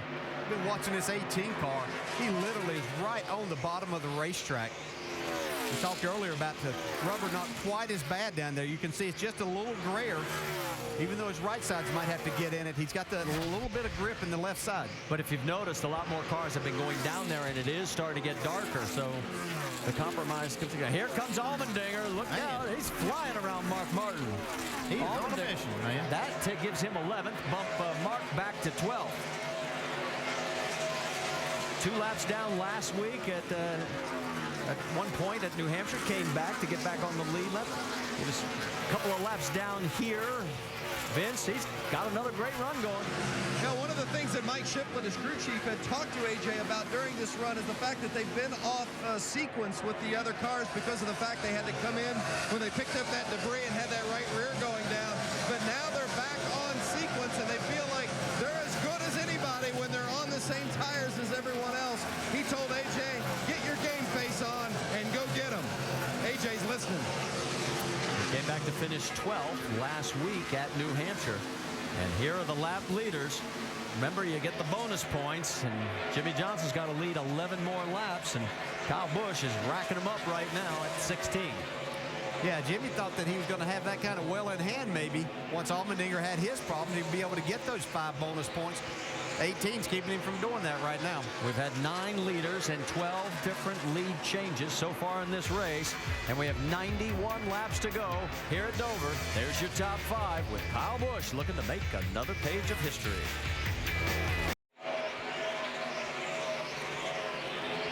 You're looking at the race leader with 83 laps to go here at Dover. It is race number 2 of the 10-race chase for the NASCAR Sprint Cup Championship. Kyle Busch by 1.8 seconds over Joey Logano. Jimmy Johnson is running in 3rd place right now. And as we move back to Jeff Burton, Kurt Busch, Carl Edwards, Jeff Gordon, Paul Menard, Denny Hamlin, the points leader, running in the 9th position. And as we zoom in on Denny, again having a better day than probably he anticipated. Right ahead of Ryan Newman, who's running in the 10th position. And while we're looking at the number 11, let's talk about Denny, who we will focus on in our Gillette Pro Glide profile. His previous 4 average finish here for 4 races in the chase, 27th. Today he's running 9th. That's why it's been such a big day for him. Well, they've been able to make something of this at the track that's been not very kind to them, especially in the chase scenario over the last 4 years. Having a good solid day here. I know they'd like to be able to keep this thing up in the top 10 and more importantly keep the points lead out of here. There you see his cycle right there. His low was 24th. And Jimmy Johnson now taking a look underneath the 20 of Joey Logano. This is for 2nd on the racetrack as they go door to door. Down into the corner. Jimmy's got the spot. So put Johnson back into that position right behind Kyle Busch, albeit 1.7 seconds behind. Yeah, I think Jimmy really had been working Logano hard to try to do that, to get a little more clean air on the nose of that Chevrolet of his. Jeff Burton now closing on Logano and Kurt Busch as well.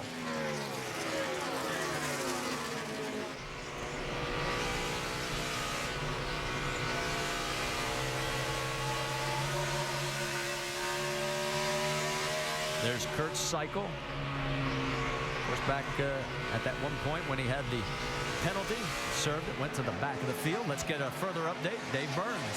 Andy, crew chief, can I have a little help here? Yes, sir, Dave. All right, if you have a little loose race car, you put some air in the right front, that'll tighten it up a little bit, right? Yep. All right, well, they did that, and unfortunately, Kurt says it's still loose, and now the right front feels like a basketball. You saw it get loose off the corner there. What's up with the basketball stuff? Well, when you get too much air in that right front, especially with this rubber buildup on the track, it'll enhance that, that vibration and bouncing effect. So I've heard that so many times at this track that right front feels like a basketball when you get too much air in it.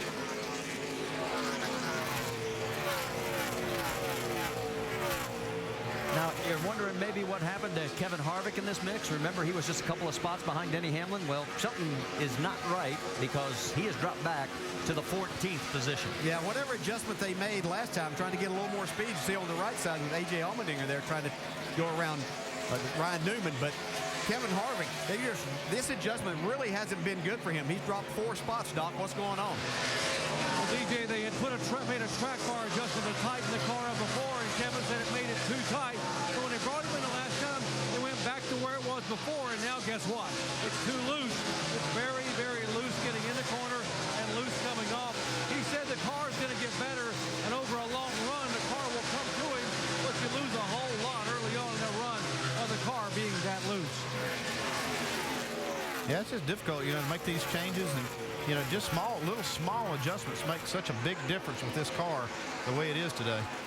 Great battle going on between those two right there, Ryan Newman and A.J. Allmendinger. They may not be in the chase, but they are both trying to win races, score points, make sponsors happy, just as the other guys in the field, that 31 that are not involved. And Dinger, the last 2 weeks, has just been spectacular. And here he goes, taking another look underneath.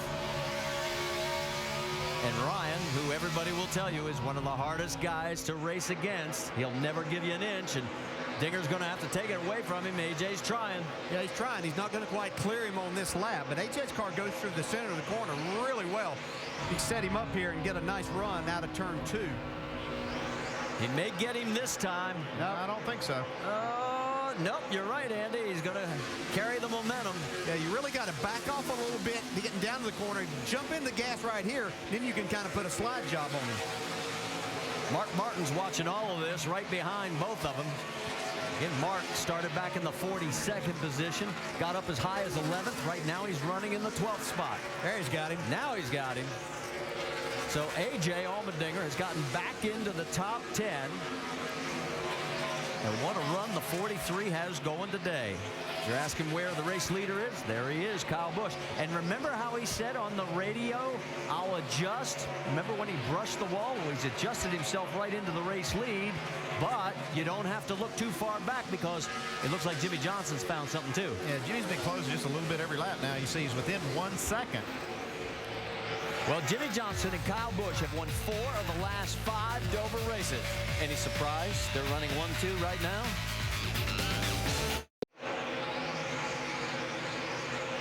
With 63 laps to go, the battle is on for first. You're on board with Kyle Busch. Right behind him is Jimmy Johnson. He has been closing quickly. Well, Jimmy just found something in his race car. See, he's trying to go underneath him right now, see if he can take this lead back. Both cars have been trying to hold the bottom line. Kyle can't do it any longer. Jimmy side by side, and he's going to clear him. Oh, man, runs you down that quick. There's no sense in trying to sit there and hold him up. Maybe do something with your car. How about this? Well, how about let's try this? Maybe we're going to try again here. Let's crisscross over and see if we can do it. Side racing. Oh, and Jimmy's got the momentum this time, and I think he's going to be able to hold him. Yes, he does. Show leader, 48. And the guy who's fastest, actually, guys, looking at that last lap, the two of them better be looking for Jeff Burton, who has now moved into 3rd place during the commercial break. He got around Joey Logano. He is 1.6 seconds behind. Remember the bonus points for leading the most laps? Well, Jimmy Johnson back in front. Here comes Jeff Burton. Don't forget Burton, he led only the final 6 laps when he run this race back in 2006. Yeah, and you can see Burton's running a little different line. He's a little higher on the racetrack, but it's really working well for him right now. He's beating Jimmy Johnson a little over 1/10 of a lap. Jamie, what have you got down there? Well, it's interesting, DJ. You hit on something with Jeff Burton. He's driving a little bit different line. Jeff told his crew, guys, I've been here 33 times. I am having to drive this racetrack like I have never driven it before. He's going straighter into the corners than he's used to. But hey, it's working. Remember their goal to be a top 3 car? They passed Joey Logano, and they are picking it away, guys. The car is getting good, and it is getting cooler down here on the racetrack. Yeah, the cloud cover has rolled back in, 1.4 seconds back from the race leader, but he's closing on second place. You saw Jimmy, he's got lap traffic with Sam Hornish in front of him. Yeah, and sometimes you drive that thing straighter into the corner. It does a couple of things. You carry more speed through the center of the corner, and then you're not abusing your tires as much. Yeah, but watch this. We're going to see him pass Kyle Busch, but he's going in the corner, and he's running up in the center, and then he pulls it way down on the bottom of the track coming off. He's going to have to race Kyle Busch and make him run a little different line here. Yeah, he got his right sides in all of that rubber right there, and you can see it just didn't stick for him. Kyle Busch looked in his mirror. I'm sure that his spotter probably told him, too, where Jeff Burton's been running. He took that groove away from him. Well, he actually got a little loose coming out of that corner. He's lost a little ground now to Kyle, but here he comes back again. Yeah, that's what happens. You run up on a car, and it kind of takes away your groove, breaks your rhythm for just a minute, makes it more difficult. Also, I'm pretty impressed with Kyle Busch. He makes adjustments constantly during the race to make his car do what he wants it to do. Jeff Gordon's got his hands full with Paul Menard. Menard's got a great day going for him as well, as he's in 8th. Kyle got a little sideways on the right side of the screen. Here comes Jeff Burton, that is. Yeah, and talk about Paul Menard. He is having a great day as Burton goes into that second spot now. So move Jeff up to the second position. He is 1.7 seconds behind the race leader. What's going on with Kyle Busch, Vince? Well, as you can tell, his car not handling to his liking, says it's just too tight. They've been working on that the last couple of stops, but just haven't gotten it to where it'll turn the way Kyle wants it to turn through the corners. And he did, by the way, adjust that line to give Jeff Burton a little bit more trouble going by him. Burton obviously did get by him, but as the spotter Eddie DeHaan said, Jeff got loose there, and Kyle said, yeah, I know. Picking up the other Jeff Gordon still got his hands full of Paul Menard. Menard's last top 10 was 9 races ago at Chicago when he finished in the 10th position, and right now he's trying to take over the 7th spot. Right behind these two is Denny Hamlin, the current points leader, and A.J. Almondinger rounds out your top 10.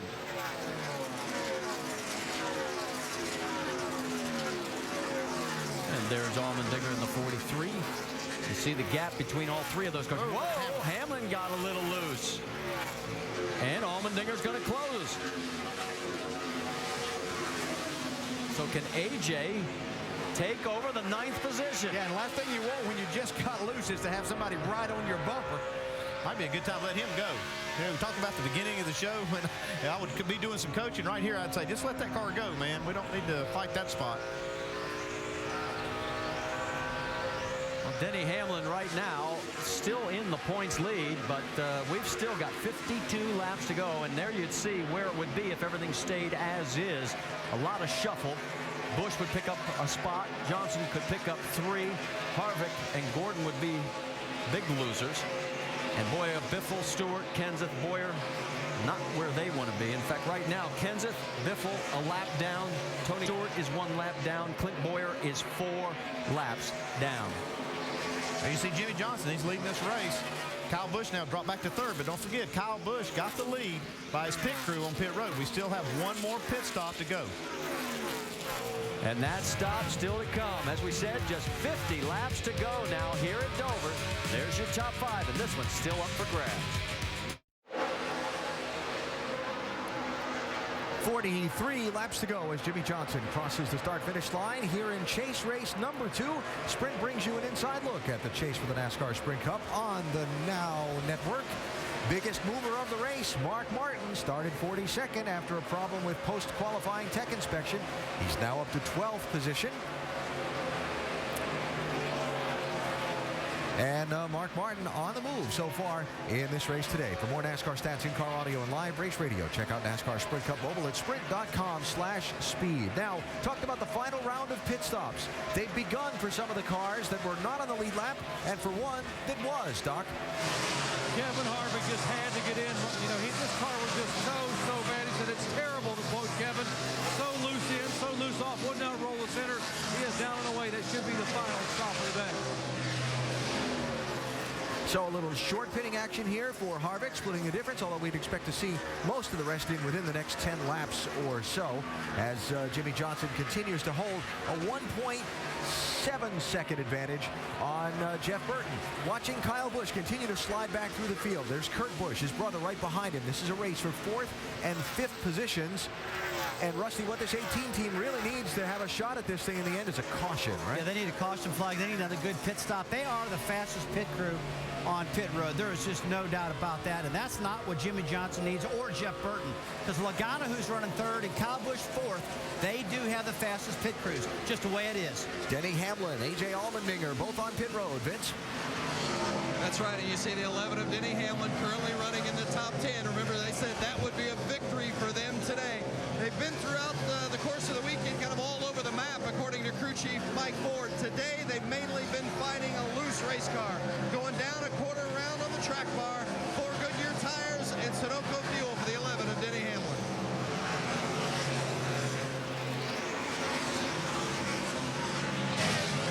Jeff Gordon in for what should be his final stop of the day. Chassis adjustment. Jeff said he could not turn the steering wheel at all and get the car on the right rear tire. The car was so loose in and so loose off. He had to drive it straight in and straight off the corner. 4 tires on cover with the left front here to get his car to get a load done off.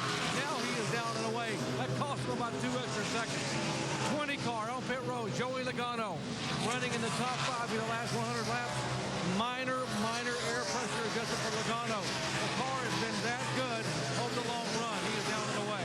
Vince. The 18 of Kyle Busch says he needs it to turn better. He's getting killed center off. They're making a track bar adjustment and 4 fresh ones for the 18 of Kyle Busch. Dave?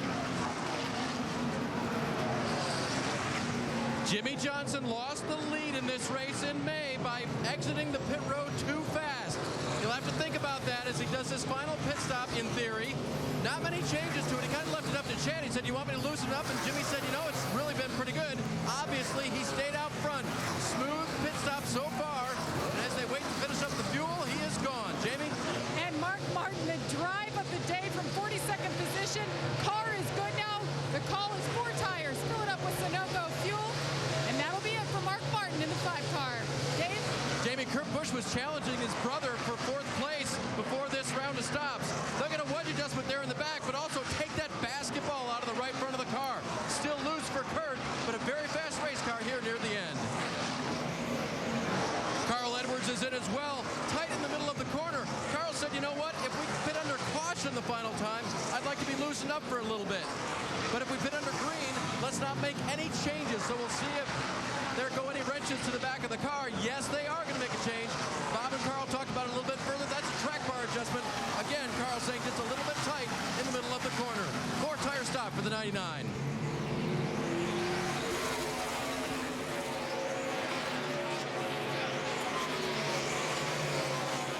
So as all the action on pit road sort of cycles through, Jimmie Johnson is back out in front. Jeff Burton is shown in 2nd place. And Joey Logano in 3rd.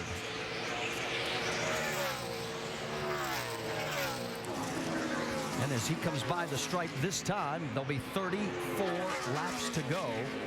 And as of right now, we're waiting for NASCAR scoring to cycle through, but it looks like it'll be a total of 17 cars on the lead lap. Jimmie Johnson was able to actually stretch his lead by a couple of tenths on that last round over Jeff Burton. He had about a 1.7 before, now it's about 1.9. And, you know, try to win these championships, you have to do everything right as a race team. And we saw Jeff Gordon and them have problems with their pit stop. They went back outside the top 10 after this round of stops. Let's go back and show you exactly what happened, and watch it on the right side here. Yeah, the right front tire changer, I think he lost a lug nut. Cost him some time getting back to the left. See right here, having to pick one up, put it on. That just a killer under green. He has to come back here now and see he gets behind. Cost him a couple of 3 seconds on that pit stop and a lot of spots on the track. So Jeff Gordon now finds himself in 12th position. And he's about 13 seconds behind the race leader, who happens to be his Hendrick Motors teammate, Jimmie Johnson. And Jimmie has a 2-second lead over Jeff Burton, Joey Logano in 3rd. They're all chasing the man with the scruffy-looking beard. Well, actually, it looks good. 25 laps to go here at the Monster Mile, and Jimmy Johnson trying to do exactly what he's done so many times in the chase. Win on the track. He's got a 2.3-second lead over Jeff Burton. Of course, they're coming off last week's 25th place finish. We asked Chad Canals how to get over defeats like that. As soon as we cross the start-finish line at an event, we are on to the next week. Obviously, you have to go and recap and get your notes and things organized and assess what happened the week before. But the majority of the races where we've even had bad finishes this year, we haven't performed poorly. So it's not like we have to really dig deep to try to find a problem or correct something that's occurred. It's been circumstantial. And so far, they're doing exactly what they needed to do to rebound. In fact, let's go up to speed with Dave Burns. And Marty, that backs up exactly the conversation I had with him this morning. He said, our goal is to finish where we've run. Well, they've run in the front all day today, so they're looking good that way. Another thing it backs up is last week they had a problem in the pits. I said, did you make any changes this week? He said, no, but I am hoping for better performance. Now, they struggled a little bit early, but they've hit it the rest of the way, and the driver's done his job too. Jamie? And behind him, Jeff Burton. Remember, Jeff Burton has had some success here. He won his first race for RCR back in 2006. And just last spring, here in May, he finished second. This car has come to life. The last round of stops, no changes. 4 tires was the call as the car continues to get faster, Dave. Well, what a recovery for Kurt Busch. I sat in the hauler this morning talking to crew chief Steve Addington. Roger Penske walked in, and I said, Roger, what do you like about the Steve Addington and Kurt Busch combination? He said, I think Kurt respects what Steve has done and what Steve understands about this sport. And certainly after Kurt pulled himself together, he's realized that the changes they made on that car have helped it work its way back to the front. Carl Edwards has run very well today. Right before, or actually right after that round of pit stops, he called in and said, what position am I in? Let's go get him. He got encouragement from Bob Osborne, his crew chief. We'll see how many positions he can make up here before the end. It's been a good, solid day for the 99 bunch. Jamie? And Clint Boyer in the 33. His day has just gotten, his week has gotten from bad to worse. Early on, he got loose all by himself, tapped the wall. Then when he came in to fix it, he had a pit road speeding violation, and that set him back even more. He got down his match as 4 laps. He's gotten one back, 3 laps down for Clint Boyer, who was the winner last week. Vince? Well, Kyle Busch in the 18 car, he led more than 400 laps here at Dover, but he never led on the fall race. He has today, but he's not going to finish where he would hope.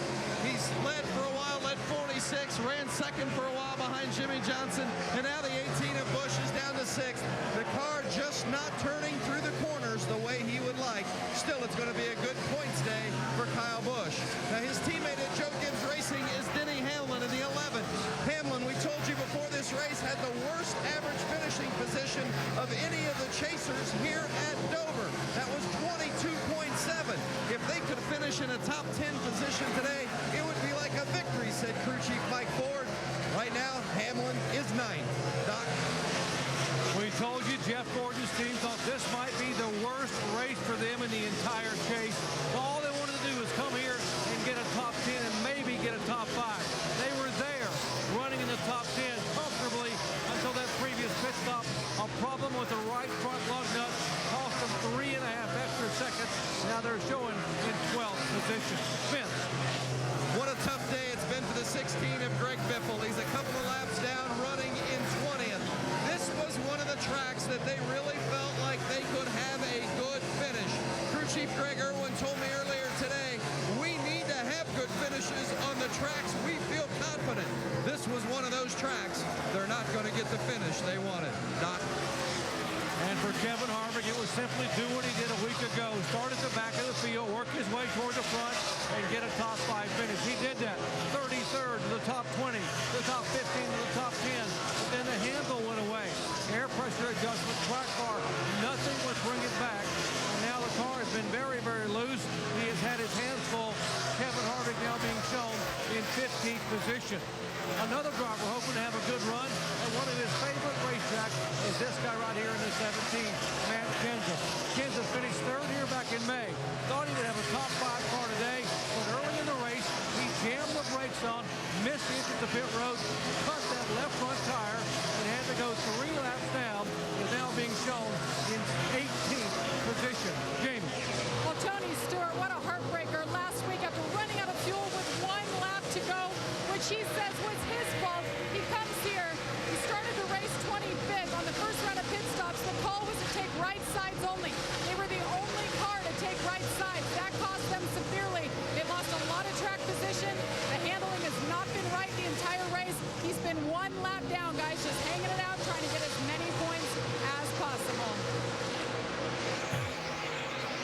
And what a difference a week makes. One lap away from winning that race to ending up 24th. Take a look at what it does to the points right now. Denny Hamlin would leave. Jimmy Johnson would pick up 4 spots. Harvick drops 3. And look at the guys 9th through 12th, 143 or more behind. That's going to be hard to come over. Jimmy Johnson has done exactly what he needed to do at Dover today. He is out in front. He has led the most laps, so he picks up the bonus points there. And his lead with 5 laps to go, 2 seconds over Jeff Burton, who's had a great run.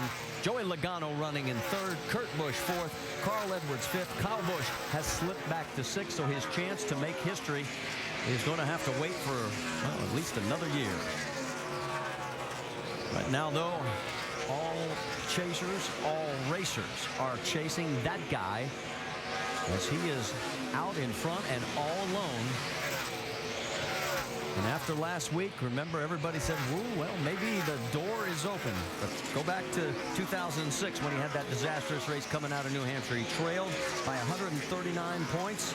He went on to win the championship. This year he comes back. He started this race 92 points behind, and he's doing exactly what he's needed to do, guys. Yeah, and the team has done a great job adjusting the car, keeping him up front, good pit stops. They've really executed well today. Yeah, they're showing today exactly what got them 4 straight championships. It's like they're on their march to try to make it a 5th. It's going to be a great battle, though. 2 laps to go. We've had only 4 cautions today. And while we're talking about Jimmy, let's also salute Denny Hamlin because he's done exactly what he's wanted to do. He's running in the 9th position. Had a solid day. I mean, he hasn't done anything stellar, just what he needed to do. And if he gets that top 10, I think he'll be happy. And he's going to keep the points lead if everything stays the same with the white flag out. 1 more mile to go for Jimmy Johnson. It will be his 53rd win in his 319th start. Down the back straightaway for the final time. Jimmy Johnson, 25th last week. But the drive for 5 is back alive because as he comes out of turn number 4, Jimmy Johnson's going to win chase race number 2. 2nd place, Jeff Burton. Nice work, brother. Nice work. Maximum points today, buddy. The most laps led. Win the race. Good job. Yeah, man. Thanks, guys. Let's enjoy this. Take a deep breath. Absorb it. Come back to it again next week. The team celebrates. You see Jeff Gordon managed to get around Mark Martin for 11th.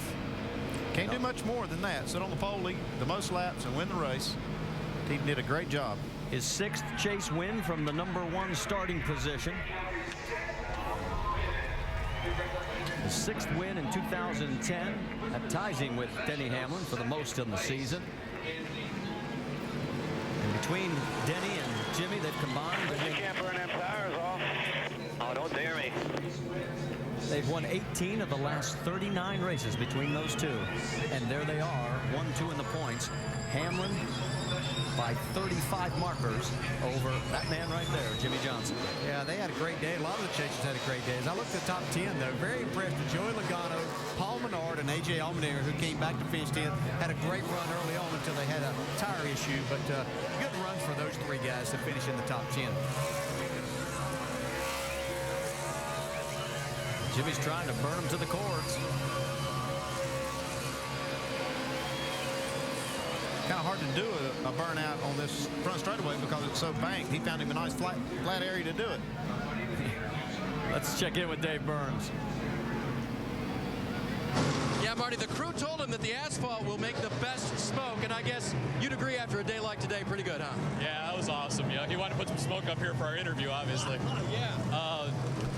Man, what a great job. We showed up. We were a little bit off.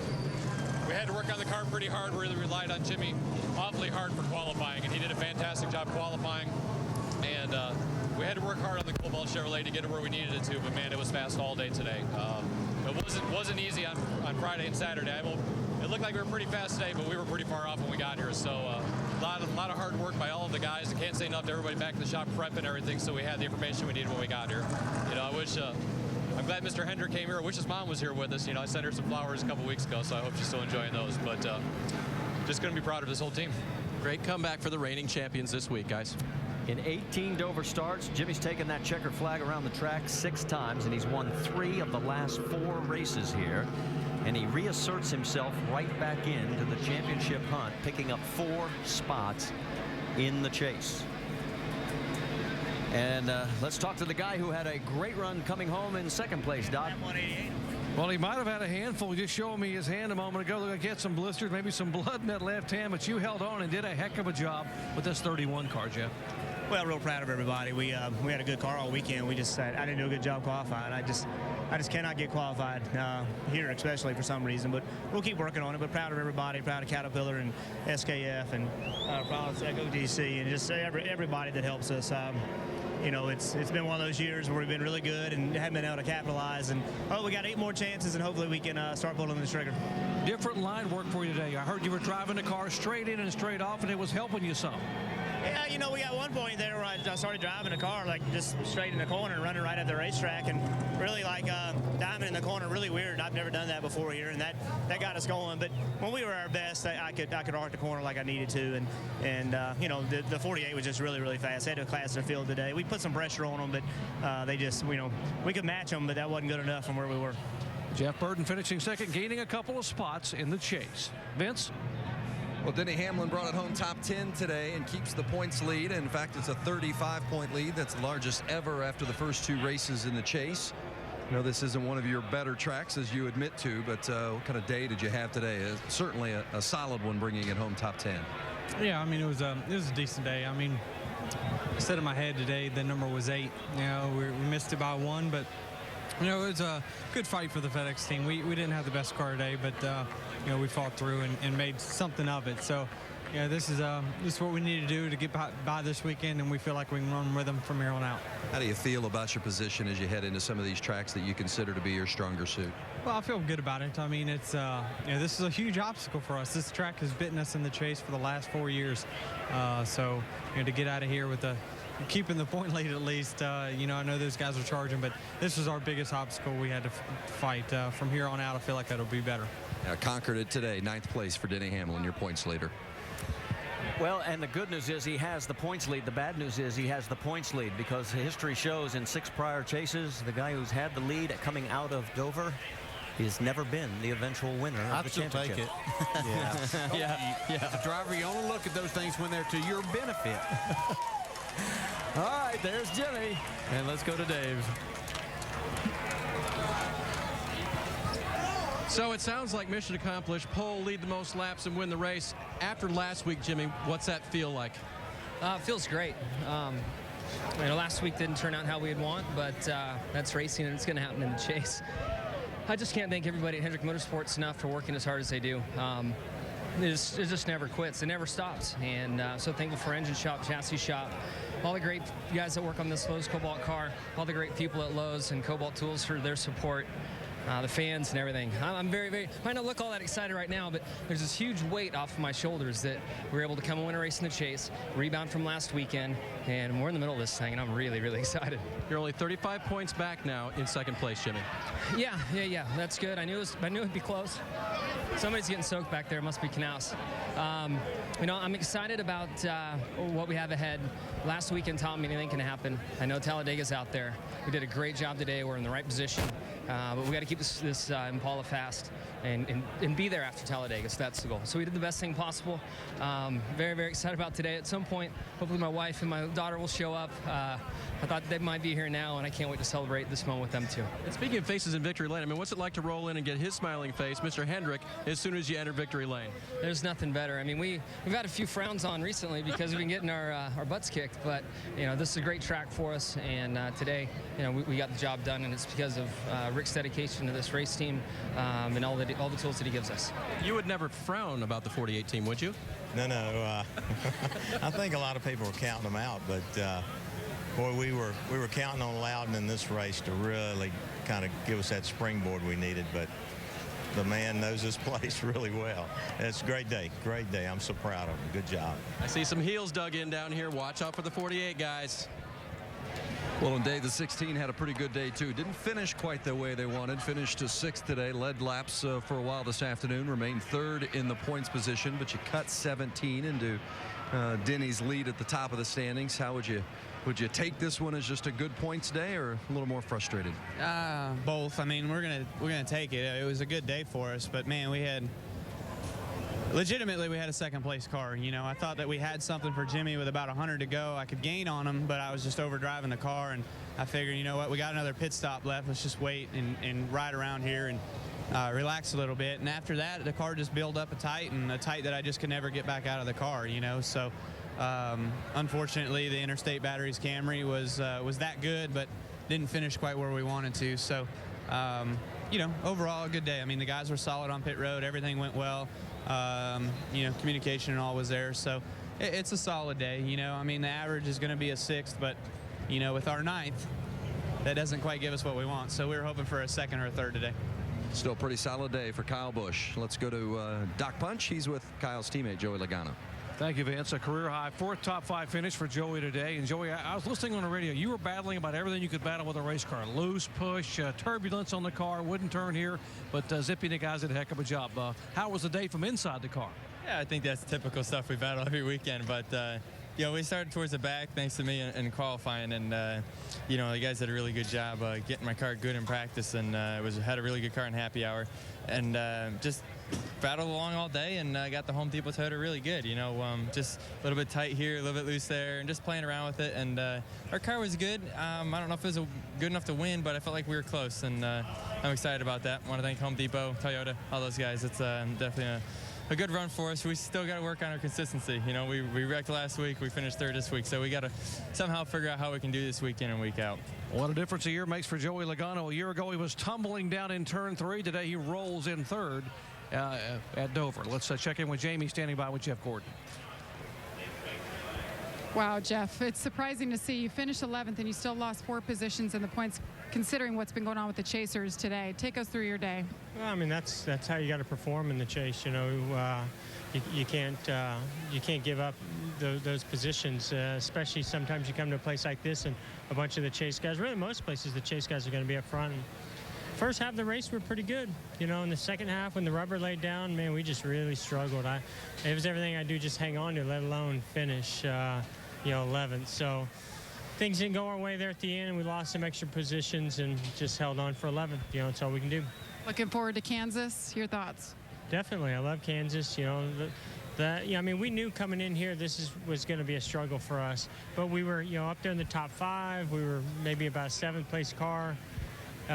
You know, so we were wanting to at least maintain that, and we didn't. So now we go to Kansas and some other places that I think are much better tracks for us, and we got to capitalize on that. All right, Jeff Gordon brings it home 11th today. And the guy that brought it home 4th was Kurt Busch. He recovered from a pit lane speeding penalty early in the race, had a pretty good car, gained a spot in the chase standings, cut into Denny's lead a little bit. How do you feel about it? Yeah, it was a great solid day for our car. I mean, our Miller Lite Dodge was money, and we just were hanging out top 5 and never got to restart on the front row. I thought like we had a really fast car with fresh tires, but my guys did an outstanding job here at the track, back at the shop. To have this effort come forth today, Dover was one of the tracks I was a little worried about, and we had a fast enough car to win. Just driver was speeding on pit road, so I cost us probably 10 points today. About 40 last week, so 50 points, man. I don't need to be doing that. I need to just have nice solid runs each week, and today was a great day. Yeah, I got to believe Kurt Busch is going to make up those points before it's all said and done. He cut into that lead of Denny Hamlin's by 27 points today. So just think, tell you what, things are tightening up a lot at the top, Alan. Certainly, Vince. 4th place for Kurt Busch today and 4th in the standings after 2 of 10 races in the chase. The ladies made it to victory lane. Wife and daughter there to celebrate with Jimmy Johnson after he scored his 6th win of the season after leading almost half the race today at the Monster Mile. More post-race coming up. NASCAR Sprint Cup at Dover is presented by Burger King, who remind you to have it your way. And in part by Chevrolet. Every model is backed by a 100,000-mile, 5-year powertrain limited warranty. And Pepsi Max. Tune into the Pepsi Max 400 on October 10th for your chance to win one of 400 prizes and 400 miles. Well, the rain stayed to the west of the Monster Mile today, and as the fans file out, the hat dance is on in victory lane. Jimmy Johnson and team restaging the shower for the cameras for the photo as Jimmy celebrates his 3rd win in the last 4 events here at the Dover International Speedway. So after 2 of 10 races in the 2010 chase for the NASCAR Sprint Cup, here's how they look. Jimmy up to 2nd place, 35 points behind Denny Hamlin. You see the spread back through the top 5. Carl Edwards, 73 out in 6th position. And then some of the guys 100 plus out with a lot of ground to make up, including Tony Stewart down in 10th, 162 points back. Clint Boyer, by the way, remember that number of that minus 235, 150 points taken away from him by NASCAR. And the penalty this week, the appeal hearing, is this coming Wednesday. Could move him up to just behind Jeff Gordon in the standings if somehow they get the penalty reversed on appeal. A.J. Almondinger led a lot of laps today. Jamie wound up 10th.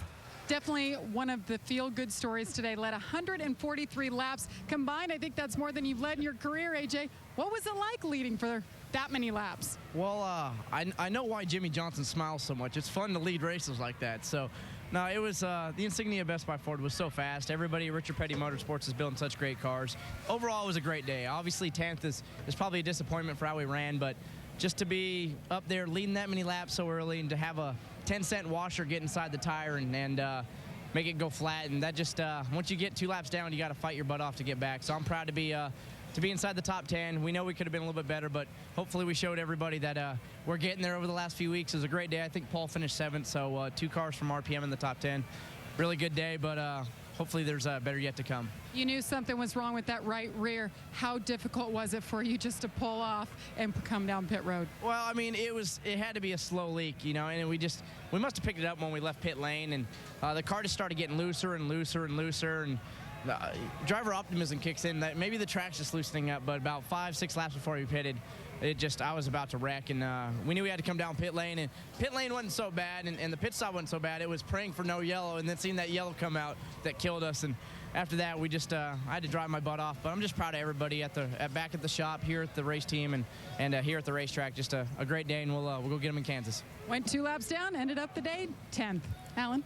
Nice drive today for A.J. Almondinger in the Petty 43. And so there are 8 races to go in the NASCAR Sprint Cup Series season. All of the remainder of the chase events shown there. Like to join us? Plenty of great options no matter where in the country you live. NASCAR.com/tickets or that telephone number. Come on out and join us at the racetrack as we see who's going to be the champion in 2010. Well, in the pit studio at the start of the day, we talked all about Clint Boyer's penalty and the appeal process with NASCAR. We talked about Denny Hamlin and one of his least favorite tracks. We talked about guys that struggled in New Hampshire that had some ground to make up, like Jimmy and Tony Stewart. Let's put a button on those. Clint Boyer, difficult day. A tough day for him, no doubt about that. I mean, he got himself in the wall, a little driver mistake, I call it, and that pretty well put him out of it. But he just couldn't catch up at all today. But there's a lot of guys to be proud of. Jeff Burton, Jimmy Johnson, those 2 guys really got it done today. Yeah, Kurt Busch, Carl Edwards, those guys really had good, solid runs today. Poor Clint Boyer, he's had a tough week, but you got to bounce back. You got to keep digging, do the best you can. But very good run by Jeff Burton. I was really, really proud to see old Jeff. He's a veteran, elder statesman of the group up front running tough. And he'd hate you for calling him elder. Let's look ahead now. The next race, next Sunday afternoon, 1.5-mile track in Kansas City, Kansas. When you think about the race in Kansas, who strikes you as a favorite and who strikes you as maybe a concern? Well, I think one of the guys getting ready to sit down next to us, Carl Edwards, is really good from up around that area. Clint Boyer's really good there. I started thinking about flat tracks, slick racetracks also. And Denny Hamlin comes to my mind right there. He's a good driver at that style of racetrack. But don't forget about Jimmy Johnson. Yep. He knows how to get around here, too. Everybody, man. So I gave you 5. How's that? Jimmy Johnson will be tough next week. Yeah. All of our chasers look like they're going to be in the mix, so should be a great race. So that is next Sunday at the Kansas Speedway in Kansas City, Kansas, as the chase moves out to the Midwest to see how things roll. Jimmy Johnson, remember the finish between Jimmy and Carl a couple of years ago? Yeah, it was great. Yeah, absolutely. So next weekend, Saturday, the NASCAR Nationwide Series race is on ESPN2 starting at 3 o'clock Eastern Time. Our coverage of the NASCAR Sprint Cup Series race on ESPN next Sunday at 1 o'clock Eastern. And don't forget, NASCAR Countdown is on ESPN2 starting at noon Eastern Time. Yes, Carl Edwards is in the house. He will be joining us as part of our continuing post-race coverage on SportsCenter. That's coming up next. We'll hear from the boys in the booth. We'll hear from some more of the top finishers, recap the race and highlights, and Carl will join us for his in-race reporter analysis. That is coming up next on SportsCenter with, again, our extended post-race coverage from here in Dover. Little family portrait with a trophy and a pit crew to go around. You got one of those those at home, Rusty? A couple of them. Yeah, I thought so. Jimmy Johnson celebrating with his wife Shanny and his daughter and the rest of his race team after Jimmy showed the world the drive for 5 is very much alive as he dominated and won today here in Dover. Sports Center is next. We'll talk to you from here in Dover in a minute.